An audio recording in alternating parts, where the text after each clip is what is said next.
So what I'm saying to you, my question is, being that we all do this podcast together, right? We get Saturday after Saturday. Say we weren't all close friends like that. You wouldn't just ever say there's just certain lines you don't cross when these are people that you interact on that level Not with? on that level, no. No. So if her and Vern were dating and broke up and then I'm smashing Vern, like that would be cool. Like, I mean. Yeah, if that's what you wanted to do. No, that's what she's trying to. Yeah, I understand what she's saying.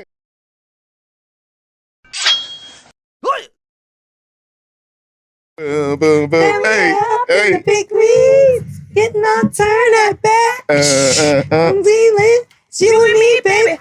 Ain't nothing wrong with that. We're moving on up. Moving on up. Hey. To the east side. All right, I don't know if we're supposed to be singing the song. We gotta like say other words. In the sky. We gotta say other words.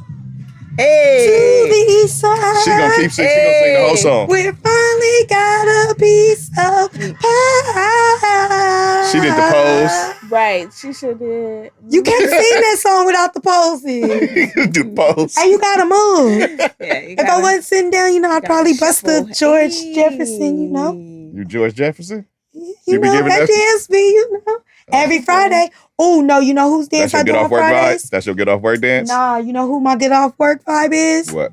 Sanford. Huh? Good time, Sanford.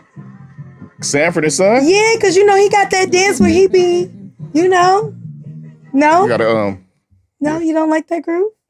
What? No, we can't. I'm saying Sanford and Son. Oh, no, I fuck with Sanford and Son. That's one of my favorite shows. Because, when he be busting his dance, though, he... Oh, no. He had a nice little groove, too. That's my thing. Yeah. I like Sanford and Son. I like I can't think of a good song. What's your favorite throwback show? Oh, that's hard. Ooh, Stumped Her. Because I like so many. Y'all know how I am. Stumped Her. Y'all know how I am. I'm attacking her black shit like right off the top. I know it's like. No, because I got a lot. Like, okay, so lately what I've been going to sleep to has been 227. Okay. That's what I've been going to sleep to. Okay. But my favorite, I don't really have a favorite. What's your favorite? Man. What's your favorite throwback? I really like George Jefferson. He was so slick with the tongue. Okay. And let me tell you, I was watching, it's so crazy when you're a kid versus watching things with an adult. Like, you miss you see it a lot different. You miss it. Hell yeah. So one of the prime examples, Will Smith show, what is that?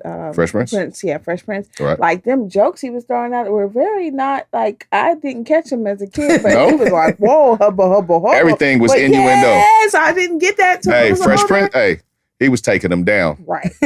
So he was taking them down. He was. So watching, George Jefferson, the words that play on the TV, I had to rewind, hit the subtitles and see if they really gonna spell some of them words out. Hey, see, the lingo was different back then too. Yes. You could get away with a lot more. TV. That hunky hit a whole lot different back than what it is now. Hunky, I think, hit harder for us than it hit right, against but them. I'm saying when I was younger watching it, it didn't hit the way it does at the door. When I hear it, I'd be like, oh, he called him a hunky. Like, I was a little older than you, so yeah, I was catching him. Like, oh yeah, he was firing them. Right, it was a different type of hunky though to me. It just the passion was different. No, he was like as an adult. Hunky. He meant it. But in this particular episode I was watching, I recorded with my phone. Tom said something off the chain. What Tom say? Tom didn't call him the N-word? He was like, shut up, nigger. And he was like, what you say, hunky? And he was like, oh. And I was like, wait, did they spell it N-I-G-G-A or is it E-R? Oh, you wanted to see you was watching the closed captions? Yeah, like, what are they typing in there? So I have that on video. Because, that's funny. Yeah. I never even thought about that. Check out the closed captions. What the closed captions say? Are they racist? Exactly. I always want to know. Sometimes they say bleep. Sometimes when you watch the closed captions. When they say the word. Bleep. So I be wondering, people who can't hear, if they be wondering what the bleep actually is. It's context. It's a context bleep. You be like, what's that? A shit? Right. No, he what's didn't that? No, that was a motherfucker. Yeah. No, you know who had a show that was throwback. That I said your favorite. She started doing obscure I had shows. A question to see if you saw it. What's up? Because I know how you are about your stand-up and stuff, right? And you know how they used to do a lot of the sketch shows. This show only made it one season. Rich Ross show? Yes. Come on, man. I was gonna ask What is you, she? like, Come on, man. Who's she talking when he to? came out naked and it was like, this is it. I ain't doing no more after this. That y'all trying to change the terms of my contract. Yeah. I was like, boss. No, Richard Pryor, he was a pioneer with that. Like, people don't make a lot of mention, but that was a fire show. To only be one season. Go back and watch them old episodes. He was on it. He was on it. You know who else is Black good? President. Oh, what's his name now? I hate when I do that. The one who did Flip Wilson? Yes. Oh, look at me. Look at me. Yes. Already in there. Because you know what I was thinking about? I was thinking about Geraldine. I didn't want to say Geraldine. Yeah. When I said yes. Flip Wilson, yeah. He had a good sketch show too. He did. When, like, that's why I said I don't have a favorite throwback because they were bomb back in the day. Bomb. Did you watch What's Happening? Oh, of course. And What's Happening Now. I didn't really like What's Happening Now. What's Happening was better than What's Happening Now, but Definitely. I watched both. But Okay. can I tell on myself? Y'all know I'm good for doing that. It wasn't until I've been watching the repeats that I even realized that was Martin. Oh. All the time I saw those On What's episodes. Happening Now? Yeah, because I watched the episodes. Hey, no, and never knew it. that can happen. I didn't know when it was out. I didn't know that was Martin. So I can. You got to pass on that. Thank you. I appreciate my pass on that. pass. But I was sitting there like, that's Martin. Yeah. Oh. I didn't in really the start. I didn't trenches. really start noticing Martin probably till like House Party for real.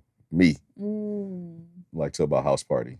Makes and sense. then he started getting a lot more stuff. And then when you go back and you see some other stuff, you're like, oh, okay, that was around before then. Right. But I didn't recognize because it was like bid roles or back, side roles. So you don't know. Well, you But know, once he hit though, once he House did, Party he hit, hard. shit. You know what show just celebrated 35 years though? No. The show that made me go to an HBCU, Different World. Oh. They just hit 35 years. Okay. Do you still watch reruns? I sure do. I've seen every single episode. I'm gonna say, if you didn't watch reruns, like you say, I'll be coming at you. Oh, I was about to come at you. I can vouch for I know that. them. Like, she was kicking it over in my place for about a week. No, right? I see how much influence it has on her life. Yeah, that's what I'm saying. If she didn't, oh, I was getting ready to go. No, like her sleep time. She's like, okay, I'm going to sleep now. And then turn it on. It was Cosby. I do the Cosby, all that. I drive my mama crazy because I'll be like, Mama, you remember the episode that did such and such, such, No. such? And that's usually her. She'll be like, I don't know. I just remember the what shirt. you're talking about. That's my favorite one. The shirt where. Oh, with Theo on the shirt. Yes, Gordon Gartrell. Come on, man. No, my favorite. That's the lick. That's the lick. We on our throwback vibes right now. Gordon Gartrell. What's your favorite? My favorite episode was when they had the first anniversary for the grandparents, and they're like, night and day. I'm not gonna lie. I used to love those episodes. Yeah. For the Cosby Show, when they used to get together and do like the old school songs, that was cool. Yeah, the one that was most relatable to me though, because you guys know I have a very kind of interesting baby. Okay, my bad. That's how it was. A sibling kind of relationship was the episode where Rudy and Vanessa was getting into it so bad that they moved them down. I don't remember that. But that's what I'm gonna tell you. They moved them down to the basement. Yeah, to have to stay. And they were like, once they could get along, they would be allowed back up to the room. But I always enjoyed how extra they were. Cause like they put the caution tape on the doors so that they knew you could only go to the bathroom to brush your teeth and out. And then when they went to get the breakfast, it was on the tray. That's why the Cosby Show was really good because they really bought into and like sold where they were going with the thing. Like all the things. Like when they went there, like Bill Cosby would go in to teach them kids a lesson. Right? Like no holding back. It was good. Like that was very, I related to that. Look at us talking about Bill Cosby like a good guy. The show was good. Look, I don't care what nobody say. You cannot erase that show from the culture.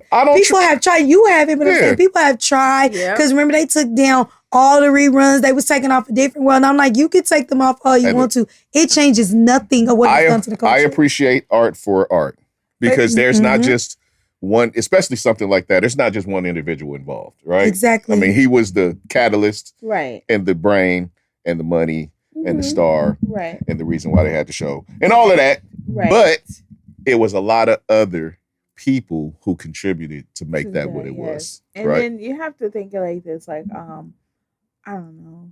I just think in the mind, your psyche. If you could see it, you could believe it. And to actually, at that time in my life, to know families that were like married. Yeah. Like, what? You have a mom and a dad? Like, that was like kind of weird. Yeah. And in my real life scenario, so to see that on TV, like, wow, they're married. Not only are they married, they are two working parents and not just like a housewife. Because, if you go to other shows, the man who had a good job, if he was a doctor, a lawyer, or anything, his wife was a stay-at-home. Yeah. So we got a lawyer and a doctor, and the only thing is I started to get older and understand dynamics of the world. I was like, how did they really make that work? Where did they have the time, to be a doctor and a lawyer and 5 kids? Back then, well, they did all that before they had their kids as far as the schooling. Yeah. Right? But, we come from the era of latchkey kids and all that. Right. And his office was in the house. True. His office was in the house. But that gave me hope. Like, oh, wow, I could really be a doctor and lawyer because, you got Cliff and Claire Huxtable. Like, that's really feasible. Look, that's why, remember we were talking about Blackish? That's why I was saying Blackish reminds me of the Cosby Show. It was more so like I said, all the kids, the working parents, the way the parents would be in cahoots against the kids. Right. You know what I'm saying? Like on whatever particular thing, right? The kids on their thing and the distinct personalities of the kids. Right. It like brings me back to that vibe. It brings me back to that vibe. And that's, we miss that. We don't really get that on TV. We don't. I just saw this petition. I wasn't for it though. Let me just say that. Where they were saying they want to bring a different world back. I'm not really, you know how I feel about reboots. So that's just, but what I did appreciate, they just did an interview on Breakfast Club with Jasmine Guy and Kadeem Hardison. I was going to ask if you saw that. Yes. And I appreciated how they really did bring up a good point. Had it been set up not to really fail, it really could have gone on for decades because you just would have switched the kids in and out because people are always going to college, graduating, and then you bring in a new group. I think that's like hindsight looking back because really it's the only shows that really go on like that manner that really go on for that long amount of time are really like The Simpsons. Animated things. Because it might not have lasted forever, but it could have gone longer. It could have went longer, but it went. How long did it go? By 8-10 seasons? I don't think that was that long. Well, how long was it? How long did it go? I'll go look because I don't think. I mean, we had Denise there for one season, right? And that was not the best season. It wasn't, but it wasn't. But it was cool. But I love Denise, so it was getting a pass for me, regardless, because. Yeah, but when I say that we know she was good, right. Her character was still good, but it was the character themes. Was good. Did you hear what I said? I'm saying the themes of the show, like with the egg bee and all that, the egg baby and all that. I don't remember doing that when I went to college. I don't. They do that. Look, that's a sitcom trope. Right. They do that on schools. But there were so many things that they could have done. That's why I like that they brought Debbie Allen in to where you needed an HBCU voice to be able to make it look like an HBCU show. To grow it into that. I don't think the first season had that, which is why we got what we got. I think some of that is sometimes things are such a new property that they kind of get some of those old like tropes that they always use because they know that works. Yeah. So that it can keep going and get go okay to maybe get another season so that they can flesh it out more. And they were able to do that when they got Debbie Allen in there, like you said. They were able to flesh it out. You got to see more of the HBCU lifestyle. You know what I'm saying? Influenced Tasha to just go to HBCUs. Go to CAU. I was gonna say it, but she said it. Yeah, she did. But my issue with the reboot, even if there was one, because again, I really think positive television or whatever is a good thing. However, I'm not even trying to be funny, but what about the HBCU lifestyle dynamic that they can show nowadays? Like the kids' problems and the little circumstances that they had to overcome back then ain't the same. It's different. So when it's going to be shown on television, if you're going to make it relatable in real life, like, we got some issues, but there are a lot of issues right now. I see there are a lot of stories that could be told from the different aspects. Positive stories. Look, I mean, and sometimes positive stories come through. They don't necessarily seem positive, but it's a story that needs to be told, right? It's like sometimes somebody just overcoming something and looking. Everything isn't just always fucking peachy. No, I know, but like even peachy, like okay, so you take like the Cosby Show, Jaleesa, or Different World, Jaleesa. Baby, please. Oh, she was older and going through her thing and making Which her still life happens. Yes, that happens. You're I used to call her. I said, "You baby, Jaleesa," because she was older when she started. I said, "You sure you want to stay with these little kids?" All right, look, people now. Didn't old boy seem kind of old? Who? Jaleesa's dude, once she got with him. He was old. I know. Wasn't he old as hell? The Colonel? Yes. That was too old for her even then. But Colonel was old as hell when he got with Jaleesa. That was always uncomfortable. Like, that's her I was like, that was daddy. But that's real life. Some people, they marry. Oh, I know. I'm just saying. I just know. I was feeling like, man, she didn't got with an old man. She did. And she knew it because remember when she got pregnant, that was the thing. He was like, he old as hell. I'm about to be a daddy. She like, yeah, you about to be a granddaddy daddy. Exactly. But to your point, how like things, for instance, A Different World then touched on apartheid, right? A Different World now would be touching on like the Black Lives Matter movements and things like that. I think there are plenty of topics that they could touch on right now. I would have liked to, even though I know you say the shows can't go on forever, they went 6 seasons, but it would have been nice to see like Jada Pickett's crew, like them actually, let me use my Clark Atlanta word, matriculate through him. They never really got that deep into that crew. They were trying to, and I think if they would have started to phase out, which I think Kadeem was saying, like you phase out the old characters so that the new students can take, that would have been better. That's hard. Okay, let's put it this way. It's hard, that's like Degrassi. But it's hard, yes, but like look at these shows, like we can even put it like in the reality show perspective. You got the Atlanta Housewives, then Candy gets her own show. Then you got the Beverly Hills. Got these. Well, that's a spinoff. That's a spinoff. But it could have created enough spinoffs to allow us to be able to see Jada's character, or to see what Kareem and Whitley did, and where they went in life and what happened, and now maybe they opened up a school of their own, or whatever the case. This all sounds very beautiful, but eventually it was going to have to end. Eventually, because even with them, because actors are actors, they're gonna want to eventually start doing something else. Move to new characters. To the next. I'm saying, but you was talking about Kadeem and Whitley, so I'm like, but no, if you would have moved it from back then and moved it in, and then made their show, and then they retire, go on, and whatever. Because I remember, it went on forever. What? Three's Company. It did. And Three's Company, because I love Three's Company. And they changed out the roommates. They changed out the roommates, but that was the situations were different. The core, which was Jack Tripper.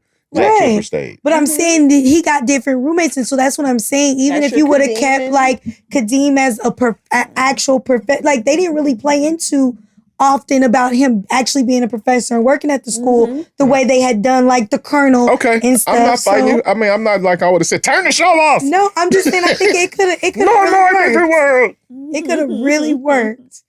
And it probably could have got even more, but I think even with the reruns and with the time we're in, you have a lot of kids that is motivating them to do the HBCU life. But also as times change, the style of shows change. Yes. They could style it out. Hello, Ava DuVernay. Can you come bring us some HBCU? Oh, she would kill. If they do something new, if they do something new, I'm not opposed to them doing something new. But I just need it to be new. I don't want it to be a reboot. Yeah. When you say something new, it can't be a different world. We'll call it a world, have a different name. A world from somewhere else. I thought that's what they were going to do with Grown. Should be very honest with you. That's what branding is sometimes. A different world has a strong brand. No, we'll call it a world of a different place. Different world. 2. Like another world. Yeah. As the world turns again. A different world. Wait, that kind of looks like, is that, yeah. Kadeem, is that Kadeem? Kadeem done put on. That's Kadeem. No, Kadeem is crazy because he's been working lately. I've seen him in a few things lately, and you hadn't seen him for a long time, so it's cool to see him back out working. I haven't seen Joe. I keep wanting to call her Jodie Watley for some reason. Oh. But Whitney. Jasmine Guy. Jasmine Guy. Why do I She want to call her Jodie or Watley? used to have a show, but she's like a lot of her things, she has made sure it's strongly away from the Whitley character. Oh, yeah. I would I too. think people tried to typecast her too much. And also her other character, her School Days character. Man, y'all know that was my movie. I know Why do I know that without knowing the back of my hand? Okay, so can I you know it better? You know it better than me? No, but can I say this? I know something that you might not know. So here's the thing, and then I know you're gonna be like, "Let's bring the show in," but my school is one of the most filmed schools. So that movie was actually filmed on Clark Atlanta's campus because although Spike Lee went to Morehouse, he got all of his film stuff from Clark Atlanta. That's where he sat up under Dr. E. But the dorm scene where they throw the water off on him, I actually lived in that dorm. Oh. So, Make yes, sure I need to put that in tag Clark Atlanta University and alumni, the matriculation department. Well, at my high school, art department. Well, at my high school, and Maya and Silk the Shocker filmed Moving On video. Okay, but that's not school days. Okay? That is not school days. It's not school days. That nigga. That is not Silk the school Shocker days. and Maya, nigga. That's not school days. You better back up. Ain't no flex like school days. And the Fresh Prince did a Boom Boom Shake the Room. Y'all remember? I don't even remember that song. I just know they did the video. Boom Boom Shake the Room. Still Fresh not Prince got a little crazy days. with some of them songs later on in that career. Still not school days. So just want y'all to know that. That's all right. That's that CAU That's flex all right. again. Yeah, space tag, hashtag CAU. All right, man. Let me introduce the podcast, and we can keep it going for those that don't know. Hey. All right. Word. You have now tapped into the Deez Ninjas podcast, and we are so glad that you came to kick it with us. I am Club Dynamite, the coolest ninja you know. I'm here with two ninjettes, and this is a real ninja roll call. Tess. Happy homecoming season. Oh, I didn't even know. Vacation Barb. How do I live up to that? Yeah, I don't know what you do. Okay, happy new month, y'all. Yeah. October 1st in the house. Let's go. Right. Shout out to all my ninjas that's listening. I want to give a shout out to What Up Vern, Nikki Savage, and Shiny Love as well. And to everybody that messes with us, that taps in, we appreciate you. You all appreciate it. Hearts. Hearts. I don't do the heart fingers, but they got it. Yes. They got it. We do love you, though. I'm saying much love. All right. Back at it. And since I don't have my phone. What we hitting them with first? Right? Are we going to? I'm going to have to rely a little bit more on you ladies to help us navigate our way through. What's up? So, we got to open. We got to send our condolences. Man, man, the other day, what was that, 2 days ago? Yeah. That brought my day down, man. That brought my day down, man. Rest in peace to Coolio. He's 59 years old. 59 years old. Young man still, I don't know him personally, but he is a good friend to a few of my friends. And condolences to his family and the city of LA and Dub C and the Mad Circle and everybody else, man. That hit hard because I was like childhood. Yeah. It makes you go back and you like.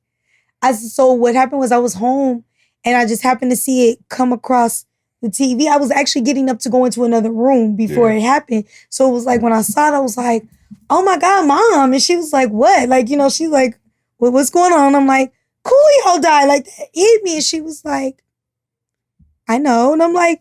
So you knew and you didn't tell me? Right. You should have told me. What the hell, Mom? For real, because it's like, it made me automatically go back to being a young kid again. And it was like, damn. I mean, shit, we've been spending most of our lives in a gangster's paradise. We have. Nice pun there. See, for me, it was Fantastic Voyage that hit my head first. For me, first, County Line. County Line. That was that jump. Mm-hmm. He's a real Coolio fan here. Yeah. Okay, he knows that catalog well. That was that one. Mm-hmm. I mean, he goes back. I can go back to like Dub C and the Mad Circle days. Like for real. People don't realize, the early Coolio's a pine like one of the West Coast pioneers. Yep. He gets like we think about him a lot for like later on in his career, but like Coolio been around for a long ass time, man. He'd have been around. He'd have been here for like a lot of monumental stuff, especially like West Coast hip hop, West Coast gangster rap. Mm-hmm. He is a pioneer, man, and I want to shout out, acknowledge dude. That hit. I don't know. You know, the older you get, that people are going from your time is going to, but it's hitting a lot quicker. And as you point out, sooner. Like when my mom's people pass it, I look at it as icons. I'm like, okay, but they've lived to be in like their 90s and stuff. So you know they come. I'm gonna tell you something crazy that made me feel old the other day. Yesterday, I saw a happy birthday to Chic Luch from the Locks. 56 years old. I said, holy shit. It's all bad. Chic Luch is going to be 60 in 4 years? I mean. Wow. No, like sometimes, and we know where we are, but reality hits you different sometimes, right? So. It reminds you that we are. Moving along. Right. Moving But it feels just like we've had so many this year that have been younger than 60. Yeah, no, we've lost we've lost a lot over the this past year. Yeah. Speaking of losing people, PNB Rock was killed a few weeks ago out here at Roscoe's, and they have now found his killers. Yay to that. They say he was killed by a 17-year-old kid and who was assisted by his pops. And yeah, and they say they were already there. They were already in the parking lot. So, everybody that was blaming the girlfriend, as we said then, everybody that was blaming the girlfriend, man, get that shit out of here, because she, niggas got the drop on him early. Right. He rolled up what it was with the butterfly doors. They caught the son, and then the pops was on the run. They caught the pops in Vegas. Oh. And they also went and got the stepmoms. They said stepmoms was an associate too. If you was gonna run, Vegas would not have been like, it's right next door. Like, that was stupid. Yeah. I just wanted to hear the conversation that went down in the car. Like, hey, yo, son, go ahead, go get that. I'm like they did this shit as a family. Right, I'm like, that is not what we mean by family affair. Like, it's not what you do. Yeah, that's not how you raise them up. That's not how you raise them up. No. So I just want to hear the conversation. That's not like teaching the right things. No, and ending this boy's life before it could really get started, because if he's only 17, game over. And ain't like, and he's really... right, and it's like, how much of that came from the father, right? Like, how much of this kid, of course, children are innocent off top. They learn the things that they learn from us. Exactly. Right? So, like, how much did this father corrupt that kid? It's sad. It's a sad story, all in all. Like, all the parts. I don't have not one family member I'm about to help commit a robbery, let alone a murder for somebody's stuff. Like, now, if you go to harm one of mine, then cool, then it's fair game, but for something that don't even belong, I said that the last time. My mind is just hard. Like, I can't wrap my mind around taking other people's shit. Like, taking their lives or taking their both. stuff? Okay. Both. It does not belong to you. You're not entitled that's for sure. to what someone has earned. Like, I get it. Times are hard. I get all of that stuff. But at the end of the day, now, okay, so what you did in that little span of time, in that short period of time, you stole his property and you killed him. And now you get to, be chased by Big Bubba and Big Bertha for the rest of your life. What good was that? That's kind of what I was referring to. I mean, the other day when I said you're not going to even get away with it. Right. Right? Because, like, of course, you shouldn't be killing people and you shouldn't be robbing them. But on top of that, you're doing it and you're not even reaping the spoils of your crime, right? So I mean, you didn't did this crime. Now you didn't kill somebody, and now you know, shit. What do you get? Like, what are you getting out of that? You're not getting nothing out of that. Because there's cameras everywhere. You know, in my industry, I'll call especially in like the smaller city areas. I'll call the police department and say, hey, we need you for a traffic collision because somebody's drove by and reported. Right. And you guys have to understand, people don't know where they are half the time. They think they're on one street. They're really not. So I'll call the police department and I'll say, oh, the accident is at this street and this street. They'll say, oh, hold on. They'll zoom in on their camera and say, there's no cars there. Mm-hmm. And then they'll be like, okay, let me pan. And then be like, oh, it's on this intersection. Okay, redirect your units there. Like, what? So if you got cameras at every stoplight, they could just like, look, oh, no, we only see it's clear traffic there. Don't you know there's cameras everywhere? That's why ring cameras catch crime. Sure do. Real shit. That's how, Adoka, we can get into that later, but that's how his thing went down. Because the ring camera is what started the whole little shenanigans. That's so crazy. But now, that's why the police even pull back on chases. Yeah, because they pull back on chases. Need to. Yeah, they pull back on chases. Oh, no, we got it. We good. Right, you're going to get caught. We got a traffic cam right there. I wanted y'all opinion on something since you started talking about the spoils and all that stuff. And then just, the fact that people got to live with this. So, the big thing has been Netflix new movie that they did on Jeffrey Dahmer. Right? I still haven't watched it. Me neither. I don't plan to because, I told y'all I'm not traumatizing myself. I don't. Well, finish. For me, it's trauma. Just constantly seeing that shit traumatizes me.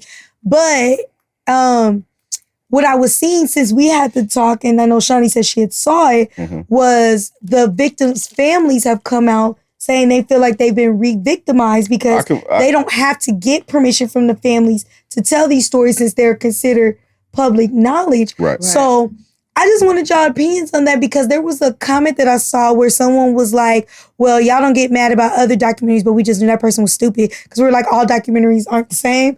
But it's just a thing of people's trauma. That's right. And sometimes, like documentaries, is to give info, but this wasn't a documentary. Right. This was a movie. It's a series. Well, a series. This is a 10 episode series. Right, and so I think there's some validity to that from the families, because they're being made to relive what they went through. You don't know what they had to maybe do to put themselves, in a good place. Whether it might have been therapy or whatever, right, or just to mourn the situation. Mm-hmm. So for them to have to revisit it, I can understand where they're coming from, and they don't get paid for this. Not saying they're looking for money, but they were saying how, especially since they don't have to get the permission to use the loved one. Also, all that money that Netflix is making, none of it is going to like any foundations they've set up or anything that would have benefited what they went through. And that's where it gets like weird for me because I don't know how that part should be handled. I don't know how that part should be handled, right? I don't know if that means that Netflix shouldn't make it. I wouldn't necessarily say that. But I mean, I think if you're gonna re-traumatize a whole family, they should be getting something. But the thing is, because you get money off of the death of my like I said, there's validity to what they say, but you may not. That's depending on the person whether they're being re-traumatized by this, how much that they're paying attention to it. It's other factors. Well, with the time that we're in now, which was what was being discussed, is that like, because some people were like, well, if they don't want to see it, don't see it. But they were like, when you go on social media, that has been a hot topic lately, has been this all over again. And now when I go and I Google stuff, they're brand new articles about just the case in general. So it's not like they can escape it. Well, don't Google it. No, I'm talking about. You talking about you? No, I'm talking about the families. It's not like they can escape it because you go on social media. What I'm saying is they see it on social media, but I see it on social media. I still haven't seen much. I've seen some pictures. I saw Rick Ross saying he wanted the glasses. I'm not. But I'm not. Right, Rick Ross style, just by the way. A little bit. I mean, he put the thing in her drink and she didn't even know it. Right. Oh Lord. He said it. With the glasses. He said that on the song. Right. Yeah, I know. All right. Mm-hmm. So, he said he was interested. But like I said, I haven't seen much meat to the story. I've seen a few pictures, so I'm I see who's playing the character, right? But I have as far as now, if I was a family member, maybe even those little things would hit me differently, but I haven't been getting like crazy information right now. If you choose to, this is going on, and then you choose to Google it and torture yourself, that's a whole nother ballgame. Right. Because that's how I kind of feel like, okay, and respect to the family. Like if I was in that situation, no, I don't want to relive it or whatever. But, during his time of the killings, that was early when I was a kid till we was caught in the 90s. 91, right? yeah. So, the name 7. Dahmer is not like blind to me. And that was trauma. Like, oh my God, there's a serial killer out for me as a kid growing up. Like, oh my God, am I going to be the victim? But if I was a family member, and again, I can only say this, not even being in the situation, it may be different, but these social media sites and everything have these nice buttons. Do you want to see more content like this, or no block, or did you like to not see this? You can block that. You can keep yourself out of that Dahmer light. Yeah, Netflix got it big and blown up. And you can mute it. Yes, you can mute it and not be able to see it. And you can censor yourself from that type of stuff. If your friends are posting about it or whatever, you can mute them. And if they're saying anything, all due respect, that's my family or whatever the case may be. And Netflix, I think when you do, it's everything out here is somebody's being exploited to get the story told, to get the story, whatever the case may be. You get stories from other places. And then we got documentaries. Right. As well. But then some stories, like, what are you going to do? Like, for instance, have you guys seen the movie Nope? Yes. No. Okay. So let me just tell you. No? The city Agua Dulce? Mm-hmm. Nobody knows that city. Nobody knows it because it's not like a real city. Like, it's Santa Clarita, but everybody who lives there will call it Agua Dulce. That's the only people who know. And even some people who live in Agua Dulce will tell them, oh, I live in Canyon Country or Santa Clarita. I spent time out there. My buddy went to grad school at Cal Arts. Okay, so you're familiar with it. Okay, but most people aren't familiar with Agua Dulce. Let me just tell you that my black dog training father who lives in whose dog ranch is in Agua Dulce by the name of OJ. Oh. Yes. Okay. Crazy. This movie is about a black horse training. Oh, and I'm sorry, movie connections. They train for the movies. My father trains for the movies too. This guy in this movie is a horse trainer. His name was OJ. That's where I was going. His name is OJ. And here's the key. Their ranch is in Agua Dulce. Not Santa Clarita, but Agua Dulce. So people come up to me at work like, hey, they stole your dad's story. Like they mixed it up and changed dog trainer to horse trainer. You guys are owed some money out there. Like, interesting that story seems directly. Hey, so you know what it's time for you to do, right? Huh? You need to go up there. So you can go see the aliens so y'all can get the shit going. Right, exactly. so like, I can sit here all day long and fuss about how that is some likeliness. So they could have not called it Dahmer. They could have called it Lawmer. And, whatever they wanted to do and change it. And the stories are still out there. That's true. Or like Law and Order, who makes these stories up. But they may look like somebody else. We know when it was the Michael Jackson story. We know when it was this story. Right. We know the R. Kelly story. Look, another thing, for the people who were not there, like Shani, like Shani was saying, Shani's a little younger. Right. So she was not as familiar with the story. It's just something that she's kind of maybe heard, but she wasn't familiar. So it was a bit educational for her. She may look into it more. She may not. But it put her on. She had no idea. You know what I'm saying? I don't know if we need to have an idea about serial killers. Yes. But you shouldn't fall on deaf ears. No, but what I'm saying, he's dead, though. He's dead. And that's like a weird thing sometimes. But if someone wants to be educated about the past and somewhat, and that may make her do some more research on something else or whatever, but she didn't know. So it's also telling a story.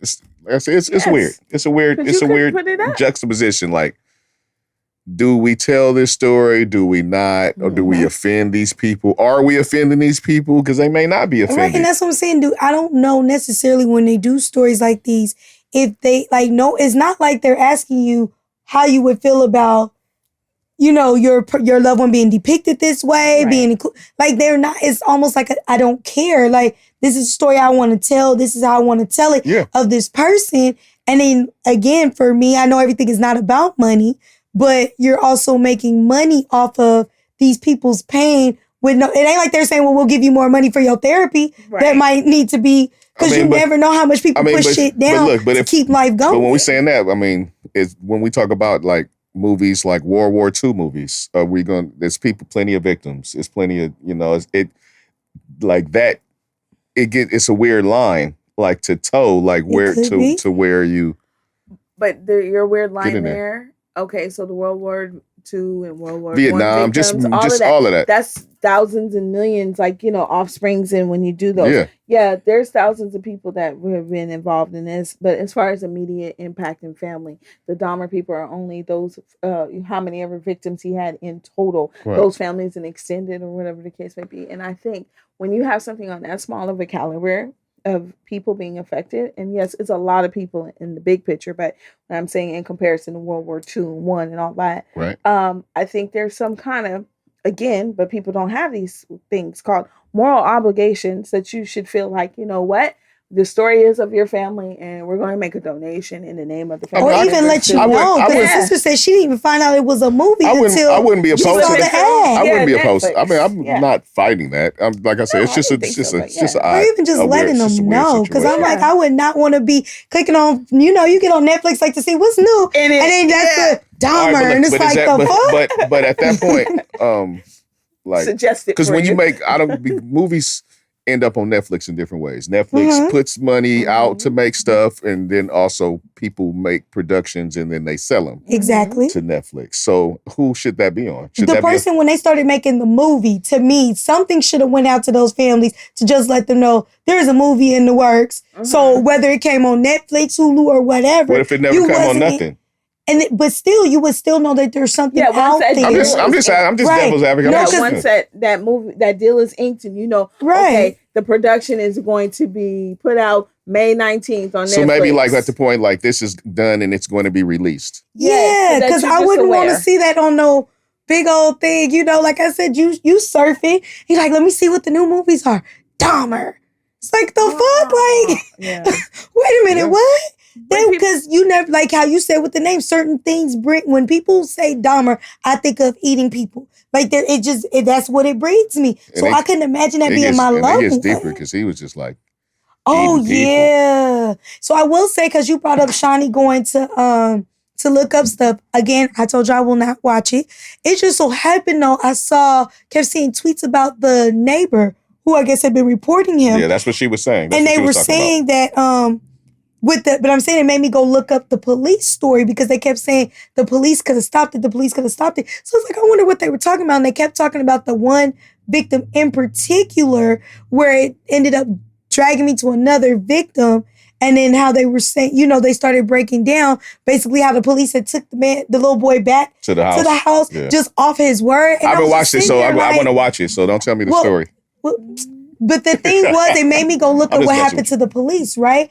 What angered me, because I said, dude, things still have not changed, is that they kicked them off the force first, right? Because they're like, yeah, you were negligent. You know how we talked about before with the type of job you have. There are just some jobs you can't be shitty at. Right. That's one of them. Right. But because, they had the good union behind them and all that stuff, they basically, went on to have long careers and retire. And I'm sitting there going, but you literally cost a little boy their life. Like, I was dumbfounded. Like, I was like, tell me no more. I'd rather just go back to remembering that he ate people.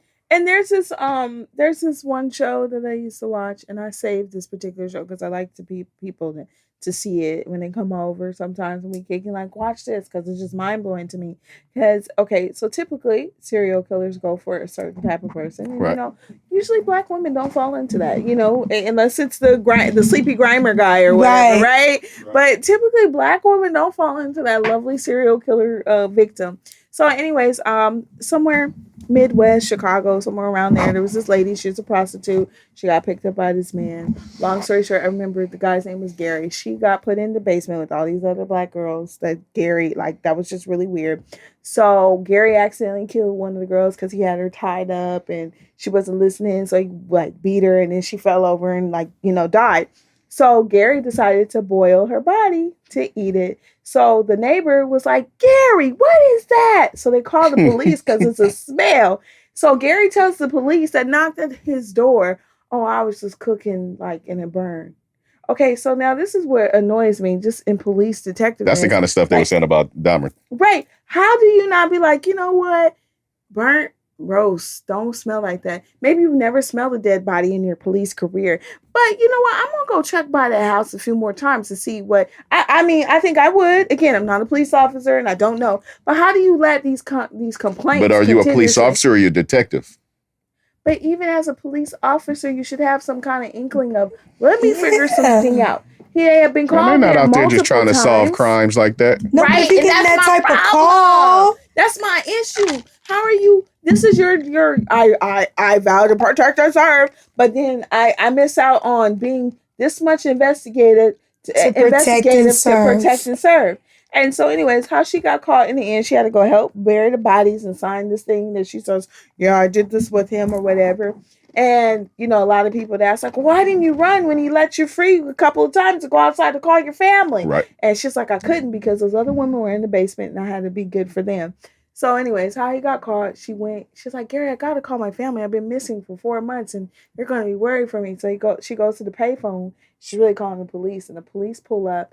And again, she's a Black woman telling this outrageous story about how she's been tied in the basement and please help me. And he's around the corner and they're like, yeah, sure. All right. And the only reason that they believed her, one of the police officers, not a detective, but one of the police officers had the wit in himself, again, to be proactive. She says she's been shackled by the legs. So all he did was lift up the leg and was like, oh, holy shit. There's some like, he could see her skin was like messed up. And he was like, uh-oh, this is a real story. That little thing of, well, let me just check versus you crazy lady. Okay, have a good day. Right. Because that's how we could have So she had some ankle trauma. Yeah, she had some ankle trauma. And then they went and picked him up. And they were able to save the rest of the girls. But again, so where do we find these type of police officers that would be like, well, let me check your ankle and make sure that this story is right. Sheesh. I mean, that's the more thorough, but I don't even know if that's really like their job. Like when they on the beat, when they out there. But if you know something is off, then you pass it to the next person who got their job. Now, you know, let me call the detective. Now that may be the step is they pass it on to somebody. Hey, I saw something suspicious. Maybe you want to go check this out. You know, then et cetera, et cetera. So, but they be overlooking a lot of things that you would think, like with the Dahmer story and the story you just told, that would be hella suspicious. I'm not sitting there fighting for police, so I don't even like the police. I know, I'm not saying you are. I'm just saying the fact that they don't find that stuff suspicious makes me go, it's not that, I don't know if they don't find it suspicious. It's just they deal with a lot. They go through a lot during the day. Okay, I went to the cops. I hit a man. Okay. I literally ran a man, like, you? Boom, boom. Yes. You ran a man over? On purpose. He was trying to get in the car. It was 4 a.m. Okay, look, so I really can laugh. Go ahead. No, on purpose, yes. It was 4 a.m. He was jaywalking down La Tierra. Is that La Tierra? Yeah, down La Tierra. It's kind of dark before you get to that shopping center in Centinela. Okay. So I'm minding my own business, and I'm like, what's going on? Like, jaywalking, why would you come out and I'm the only car on the road? So, you know, my instinct kick in. I'm like, let me watch him. Watch him.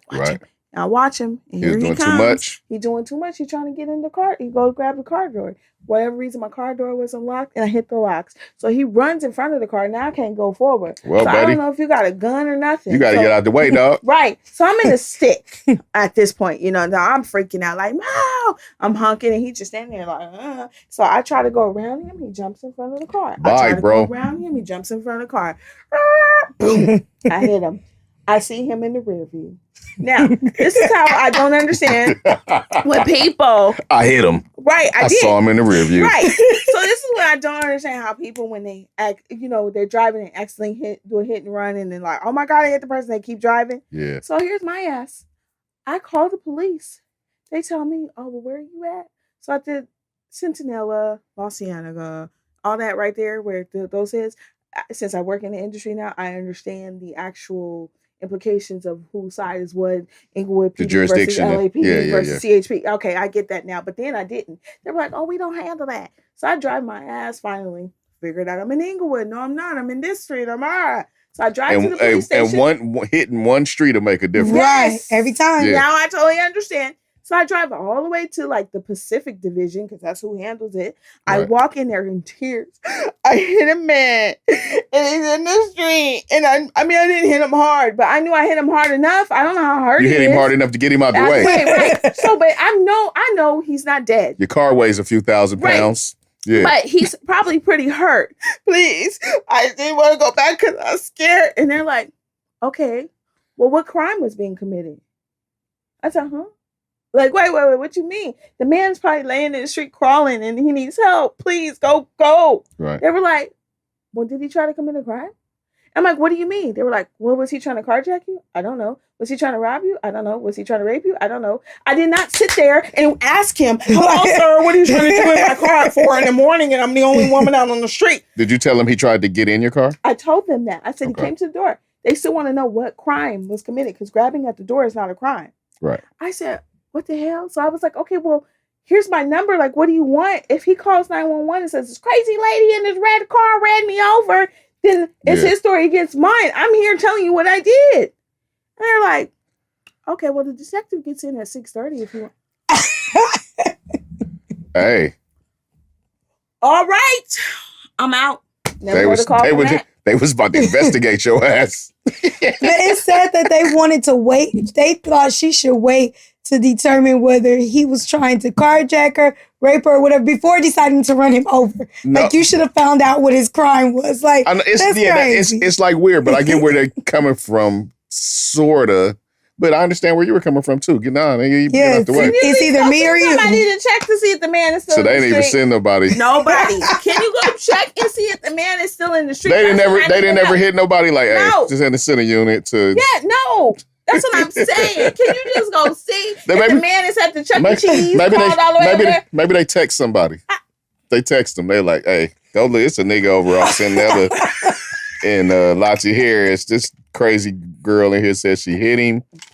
Can y'all go see what the deal is? Oh, man. I'm like, dude, like, can you just do a little investigation? Hey, what's crazy is I had a situation last night where somebody did some crazy shit and I almost hit their ass. See? Like, they ran up on my car. It was about 2 a.m. They ran their ass up to my car like crazy. Like he was trying to run in front of it. Mm-hmm. Right? I mean, it was just a green go. You know what I'm saying? So he ran out in the middle of the street, like as the green go, he see me coming. He's trying to make contact to some degree. Right? I kind of dodge him. Right? See? And then he like yells at me. Oh. Like some shit out of I Am Legend or something. No! Right? and I was driving and I was kind of like shook, like, what was that? He would have got his ass hit though, but I kind of, like I said, it looked like he was trying to jump in front and I kind of, went around him and shit. But then when I went around him, he like screamed like, nigga, I was trying to die. You know what I'm saying? So yeah. Crazy shit. So I don't know what conversations they have in cop school. Like, hey, okay, so when someone reports something, just pass it on to the detective, and if you don't care, oh well, like, it's just, hey, I don't care how they operate. If you smell something that don't smell right, keep going. A lot of people's lives in that case. Or like the women that have been, trapped in people's houses for so long. And it's like, but you be finding out the neighbors been trying to tell you they heard people screaming down there. Right. Y'all just gonna keep ignoring the shit. Like, at what point do y'all say, you know what? All the neighbors can't be crazy. Now, we all know. I know crazy neighbors. I'm gonna tell you something. But damn. They not trying to stop shit. They just trying to arrest you after it happens. That's so crazy. Why not prevent the crime? I'm just telling you what it is. That's just crazy. They're not there to stop no crimes. They're there to arrest you after it happens so that the monies can go to the powers that be. And that's the sad part because, again, I know that's my soapbox, but once that has happened, those people's loved ones and stuff don't get to come back. And it could have been avoided. Like, at that point, Dahmer had already killed enough people. They could have legit stopped. They could have prevented, and then y'all put them back on the job. How could you even trust their instincts after that? I remember the story, but I don't remember it in enough detail like to. But that's what I'm saying. When I looked it up, I was sitting there going, so y'all trusted them enough to put them back out there? Like, you made a call like that, and then you trust them to go back? Like, hell no. Maybe they was going over there chopping it up, eating dicks with him. Oh, Lord Jesus. Let's see. Nah, I'm trying to see. This one, y'all can have them. That's what he was doing. Putting them in the freezer and shit. Like I do popsicles. recall that. I do recall that. You know. That's a different kind of. And that's why I said this is with that type of story, they should at least gave the heads up because that's a. I mean, but there's plenty of killer and serial killer and I think they should tell their families too. Right. I'm not saying that they don't have a right to make them. They should just give them the heads up. Let's move on from the killers. Yeah, so I can sleep tonight. Right? Are you gonna be? So wait, we gonna go. Would this affect you? It does. That kind of shit does affect me. No, I mean us having this talk, not you seeing it, but us like having this kind of talk. It can, because it'll just make my mind be thinking spooky. Yeah, like I just. So you don't watch? Do you know scary movies? I'm not a scary. No. So let me tell the truth. Scary movies aren't necessarily scary to me. No. So that's why I said I'm gonna tell the truth. Movies. Yeah, no, horror movies that are fake, I don't bother watching because I think they're funny. Because for me, I pick apart movies. So, I'll be sitting there going, that ain't, come on now. But when it's stories that I know were real, those do, they really do traumatize me. Yeah. Because I'll be the one to be like, I like to go walking. That's how I get my exercise. I'll be the one to go, yeah, if my taser ain't charged, I ain't going. Oh, so you let the movies leave with you. Because they're real stories. So I know real people that still exist in the world. They're still crazy. It ain't like all the crazies are dead. They're not usually telling that story while the crazy is still running around crazy. No, not that particular crazy, but they're still crazy. Yeah, but that's gonna be if you watch the movie or not. Right, and that's what I'm saying. Then my mind goes into those things of, oh my God, I could get snatched. As a grown woman, and it's resurfaced though, where a lot of these things you see on Instagram and TikTok talking about them and their real life stories. But as a grown woman, I will not walk past a van on the sidewalk that had the street around it. Welcome back. Welcome back. Welcome back. Oh, we don't y'all love are back. We are back. No. That's the remix. That's the Welcome Back's remix. You didn't know that? No. All right. Yeah. Yeah. You know about that. I didn't. We off the serial killer talk. No more Jeffrey Dahmer or Rich Ramirez and all of that good stuff. We don't want to traumatize Taz. Thank you. Or none of that stuff. Cool? So I can go walk and lose this weight. Yeah, right. Yeah, that part. That's okay because I don't walk without my taser anyway. You got your little situation? I definitely do. And because my mom forgot that she had one and that she needed to charge hers, she was using mine. I don't mean the taser. I'm glad you had your taser, but you got the thing, the patty? No, but I need to get one of those. I was going to say in the meantime, I've been using the golf club when I go down in case the dogs attack. Oh, so you bam. So you that person. The person that's walking with the golf club. To get to my car, hell yeah. Hey, look, all right, this funny. It's funny when you see the person walking down the street with the stick. They just got a stick. Yep. Right? Golf club. We just went back. We just came back on. Stick, golf club. Because my mama had my taser, so look, gun. You got your gun. Just walking with your gun. I was being a good auntie. She be having the baby, so I let her take the taser, and I took the stick. And I just put it in my car, and then when I get out, I have the stick again. Mm-hmm. And you see me walking up the stairs, whichever way this dog come, I'm ready for his ass. So, know. I feel that. All right, we want you to be safe out there. Thank you. You know who's not safe out there? The people. Welfare funds. Oh. Welfare funds are under attack. The people. Mm-hmm. Right? The people. All right, the people. People who need it. The people. All right, we got a scandal out here that's not getting talked about enough. I hear about it, but I'm not hearing about it enough. The way we hear about other stuff. I mean, I know I'm hearing about a coach that was cheating on his wife. More than we're hearing about this. Right? Or not even his wife. His girl cheating, right? He's just pretty much just fucking at work. Right? I'm hearing a lot about that, but I'm not hearing about this. Exactly. Right? Which, and what I'm talking about is the football player Brett Favre, who I now refer to as Brett Fraud. Brett Fraud. He is out here frauding. He's living the fraud life. If not frauding, doing his best to fraud welfare recipients. That's so bad. Right? Because in one of the poorest states at that. In Mississippi. One of the poorest states, if not the poorest state. Hey, don't Mississippi having a water issue right now too? Hell yeah. All right, man, look. This is one of the poorest states. If not the poorest. If not the poorest state. In the United States. Is that Mitch McConnell's state?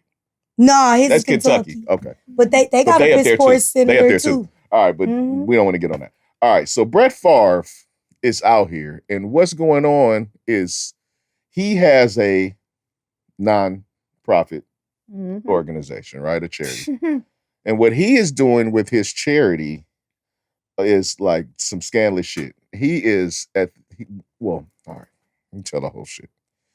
What he is doing right now, what the scandal is my man is trying to use state welfare funds in order to fund a volleyball facility for his alma mater. All right, Southern Mississippi. Yep. It is for his daughter. I hadn't even got there. Oh, I'm sorry. I jumped the gun. I hadn't even got there. All right. I'll be jumping the fence. It's all good. It's all good. So right now he's trying to divert $5 million in funds from this welfare fund for a volleyball facility for his daughter who plays volleyball at his alma mater. Okay. He has a nonprofit organization that is to help underprivileged kids and cancer patients. Not you stealing from the kids and the cancer patients. And cancer patients, okay? Now, Yep. Of all the money that he's even received in this charity, he's given the majority of that money to his alma mater. When you make all this money and you can do it out your pocket. Look, Thank you. He has never made a contribution more than $10,000 to any of the funds that his nonprofit is supposed to be funding. Disgusting. But he has made disbursements of $26,000, $25,000, $46,000, and it's so on to the university out of this same fund. All right, so he's defrauding his fund, his fund, and on top of that, now he is putting pressure because he's been trying to pressure the governor, right? And the governor has even tried to hit him with, bruh, like, I'm too old to be going to jail, right? Like, not even trying. We got to do this the legal way. He has been putting consistent pressure on the governor and another woman who handles the funding. Consistently. Right. He's hitting and he's taking money for himself, by the way. Because he's been hitting it with bars, so the media is not gonna catch wind of this. Right? The text messages are crazy. The text messages are crazy. And I just want to know, I don't want to know why, because I know why. But the media is just not paying attention to this shit. They're not talking about this, and I'm not feeling the vibe. No, and why is it that first of all, here is the advice of the world.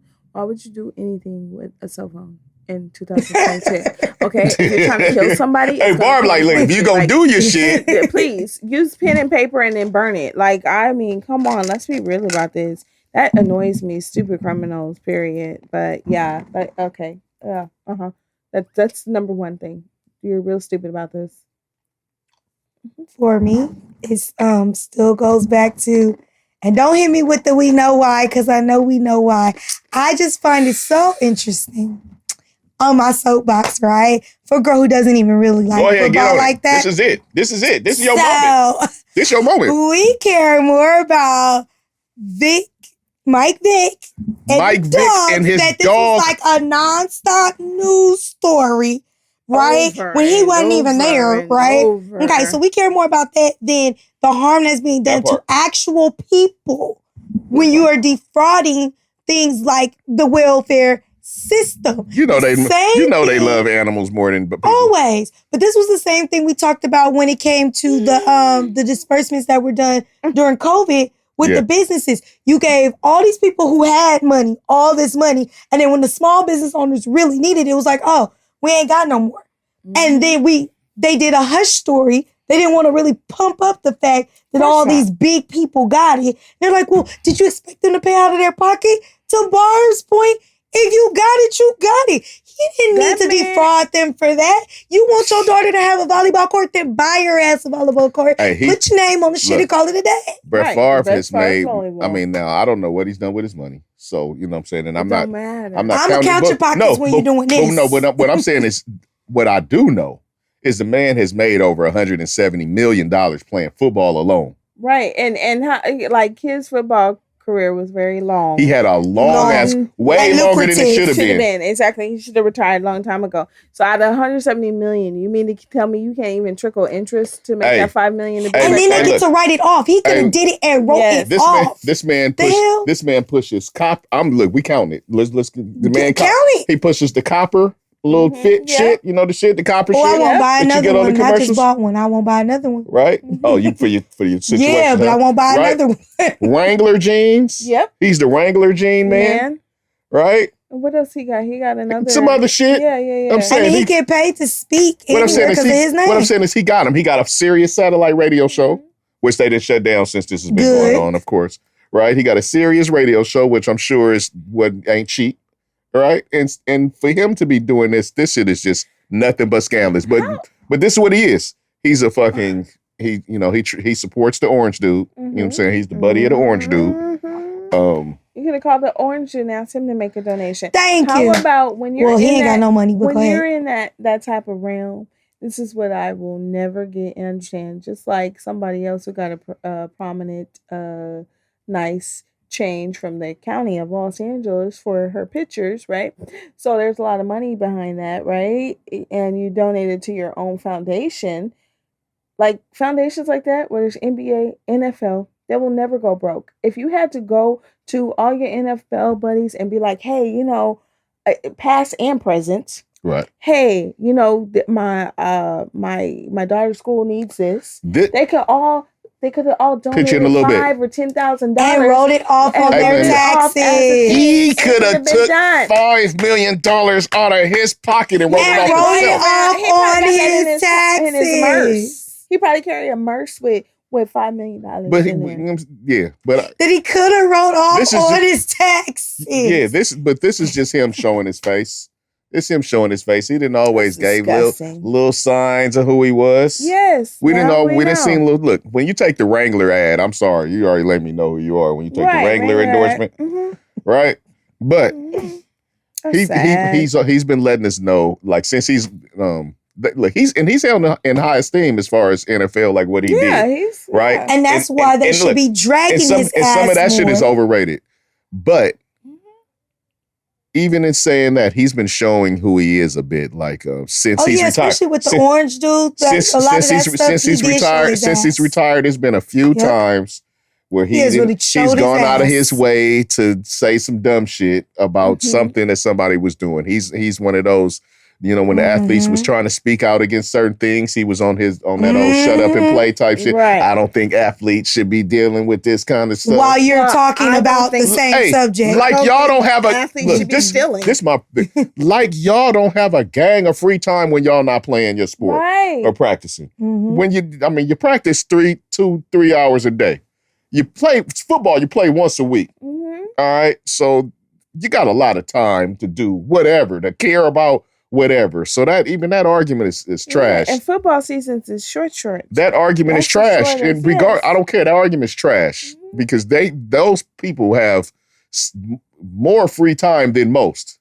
Right. To be able to put their attention wherever they want to put it.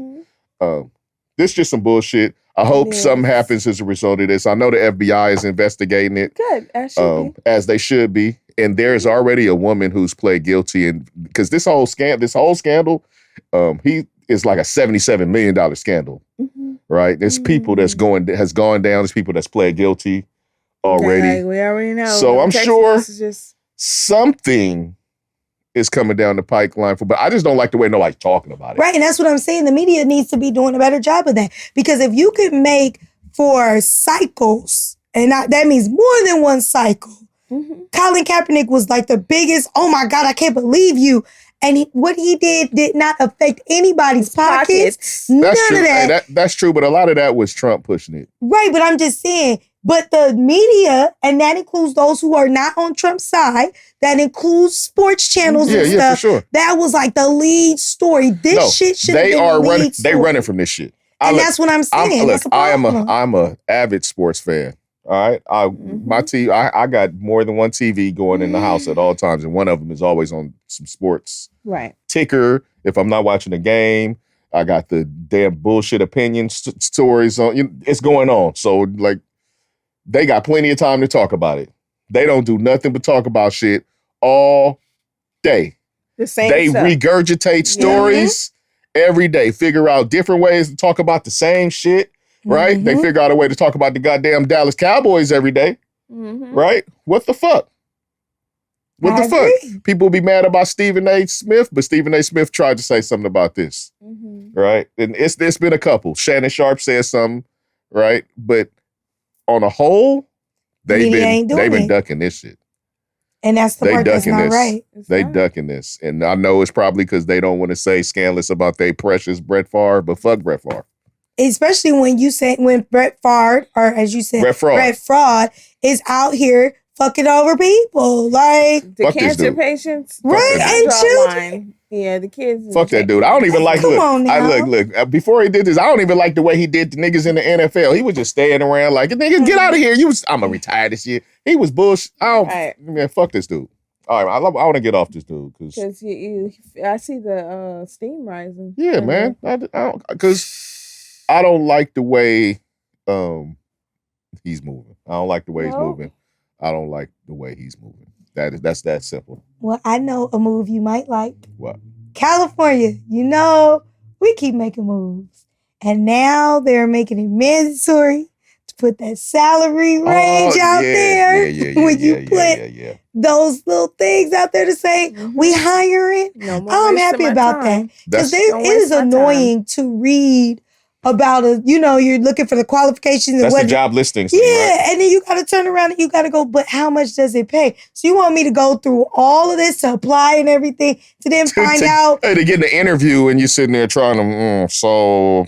That's all that's paying to do all of that? No. How about, I don't know, I haven't filled out an actual job application in 20 years now, right? Yeah. So I've been at my job almost 17 and took 2 years to get in. So it's been about 20 years since I filled out an application. Back then, 20 years ago, to fill out an application, it was the most tedious piece of BS in life. Like, you don't want my resume. Now you got to find it online. Right. You got to, my resume not enough. So I had to do 5 different charts. Go here, log in, make an account. And then if I want to apply for this job, I got to make an account with this people. Yeah. And then put in all the same information, but my resume ain't good enough. Now I got to type again, retype it. It don't just go over. You got to customize it for the job. Yeah, exactly. Yep. So I got to go through all these hoops and loops just to And then they tell you to still upload your resume at the end. After they made you retype all that info. Okay. So I can't imagine what it's like today on LinkedIn or whatever the hell you do or however you get a job. I don't even know. But yeah. And then you get there and they tell you this, that you about to get paid $14 an hour.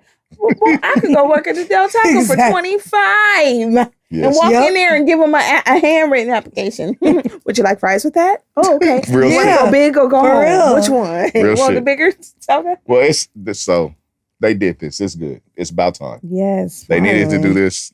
What we're talking about, if people don't know, is they are putting how much jobs pay next to the listing. Jobs are required. Jobs are required to put how much they pay next to the listing of the job, so that you're not even jumping in that water if it's something that pool that you're not trying to swim in. Wait a minute. How about you want to jump in something else? That interview is 35-40 minutes away. And gas is $7 a gallon. I ain't trying to go nowhere. Just don't move unless it's paying me some money. Can we zoom that? Can we do that on the Zoom? Or the fact that now it makes it more competitive, because if I know that I am a person who is qualified and I'm looking at your job listing and you trying to lowball me, but I know that for this particular job, this is the range, then I know you lowballing me. Because for some people, they don't know what that range is. I guess this is going to make it, you have to know your worth.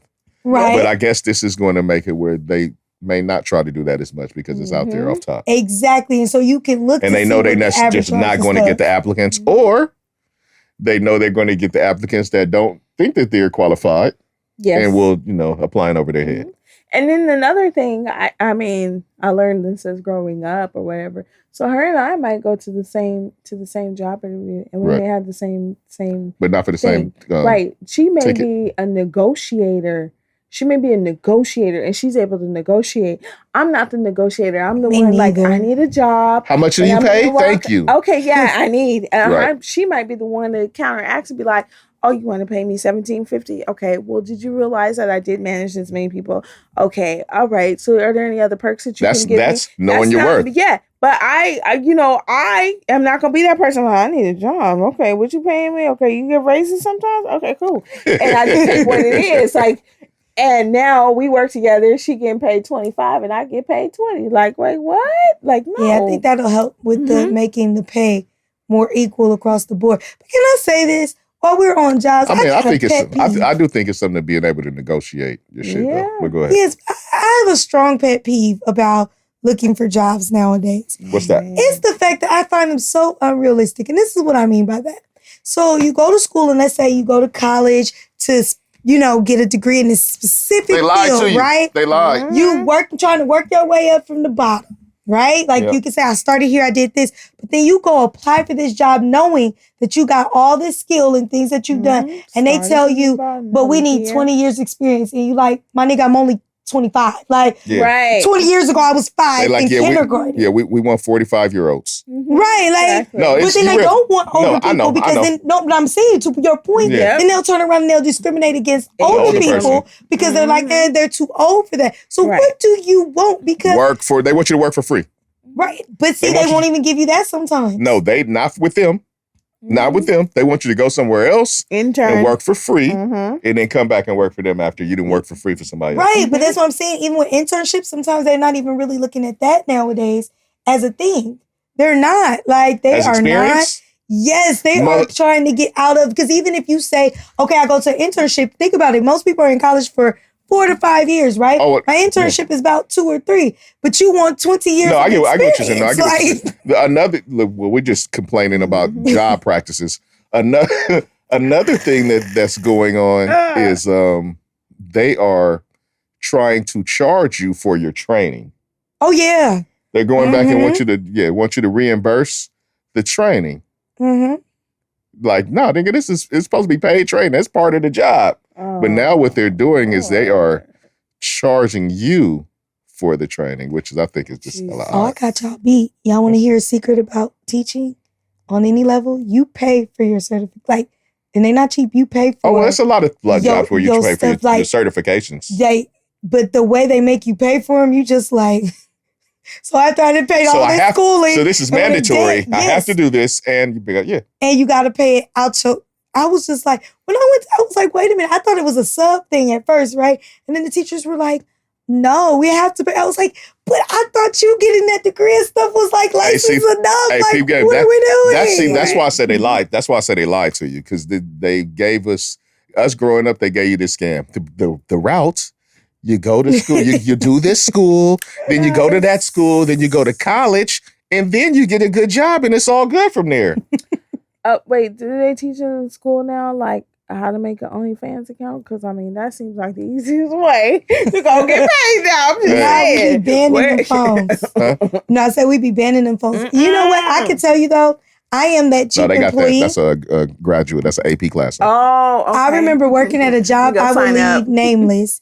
We had a parking structure, right? That's we were supposed to park in. Cool. So then they started telling us whenever it'd be peak season, we had to park further away at a different lot. Ooh, so you had to get there even earlier. Well, that's a different. Parking is a different thing. But here was the thing, though. Like, parking had been free, right? Because you're an employee, so you swipe your badge, you go in. When they started saying they were charging us in order to, I was like, wait, you want me to pay to come to work? Like, that ain't gonna happen. Like, either somebody gonna have to drop me off, pick me up, or I ain't coming to work that day. I did have a job that had a crazy parking policy once. That is asinine. You literally are charging somebody to come and work for you. Yeah, like, not me. No. So they ended up, when a lot of people said, I'm not paying that, they ended up rolling it back. Because people was like, well, I guess I ain't going to work that day. Or is somebody picking me up? Like, what we doing? Yeah. Y'all going to need another policy.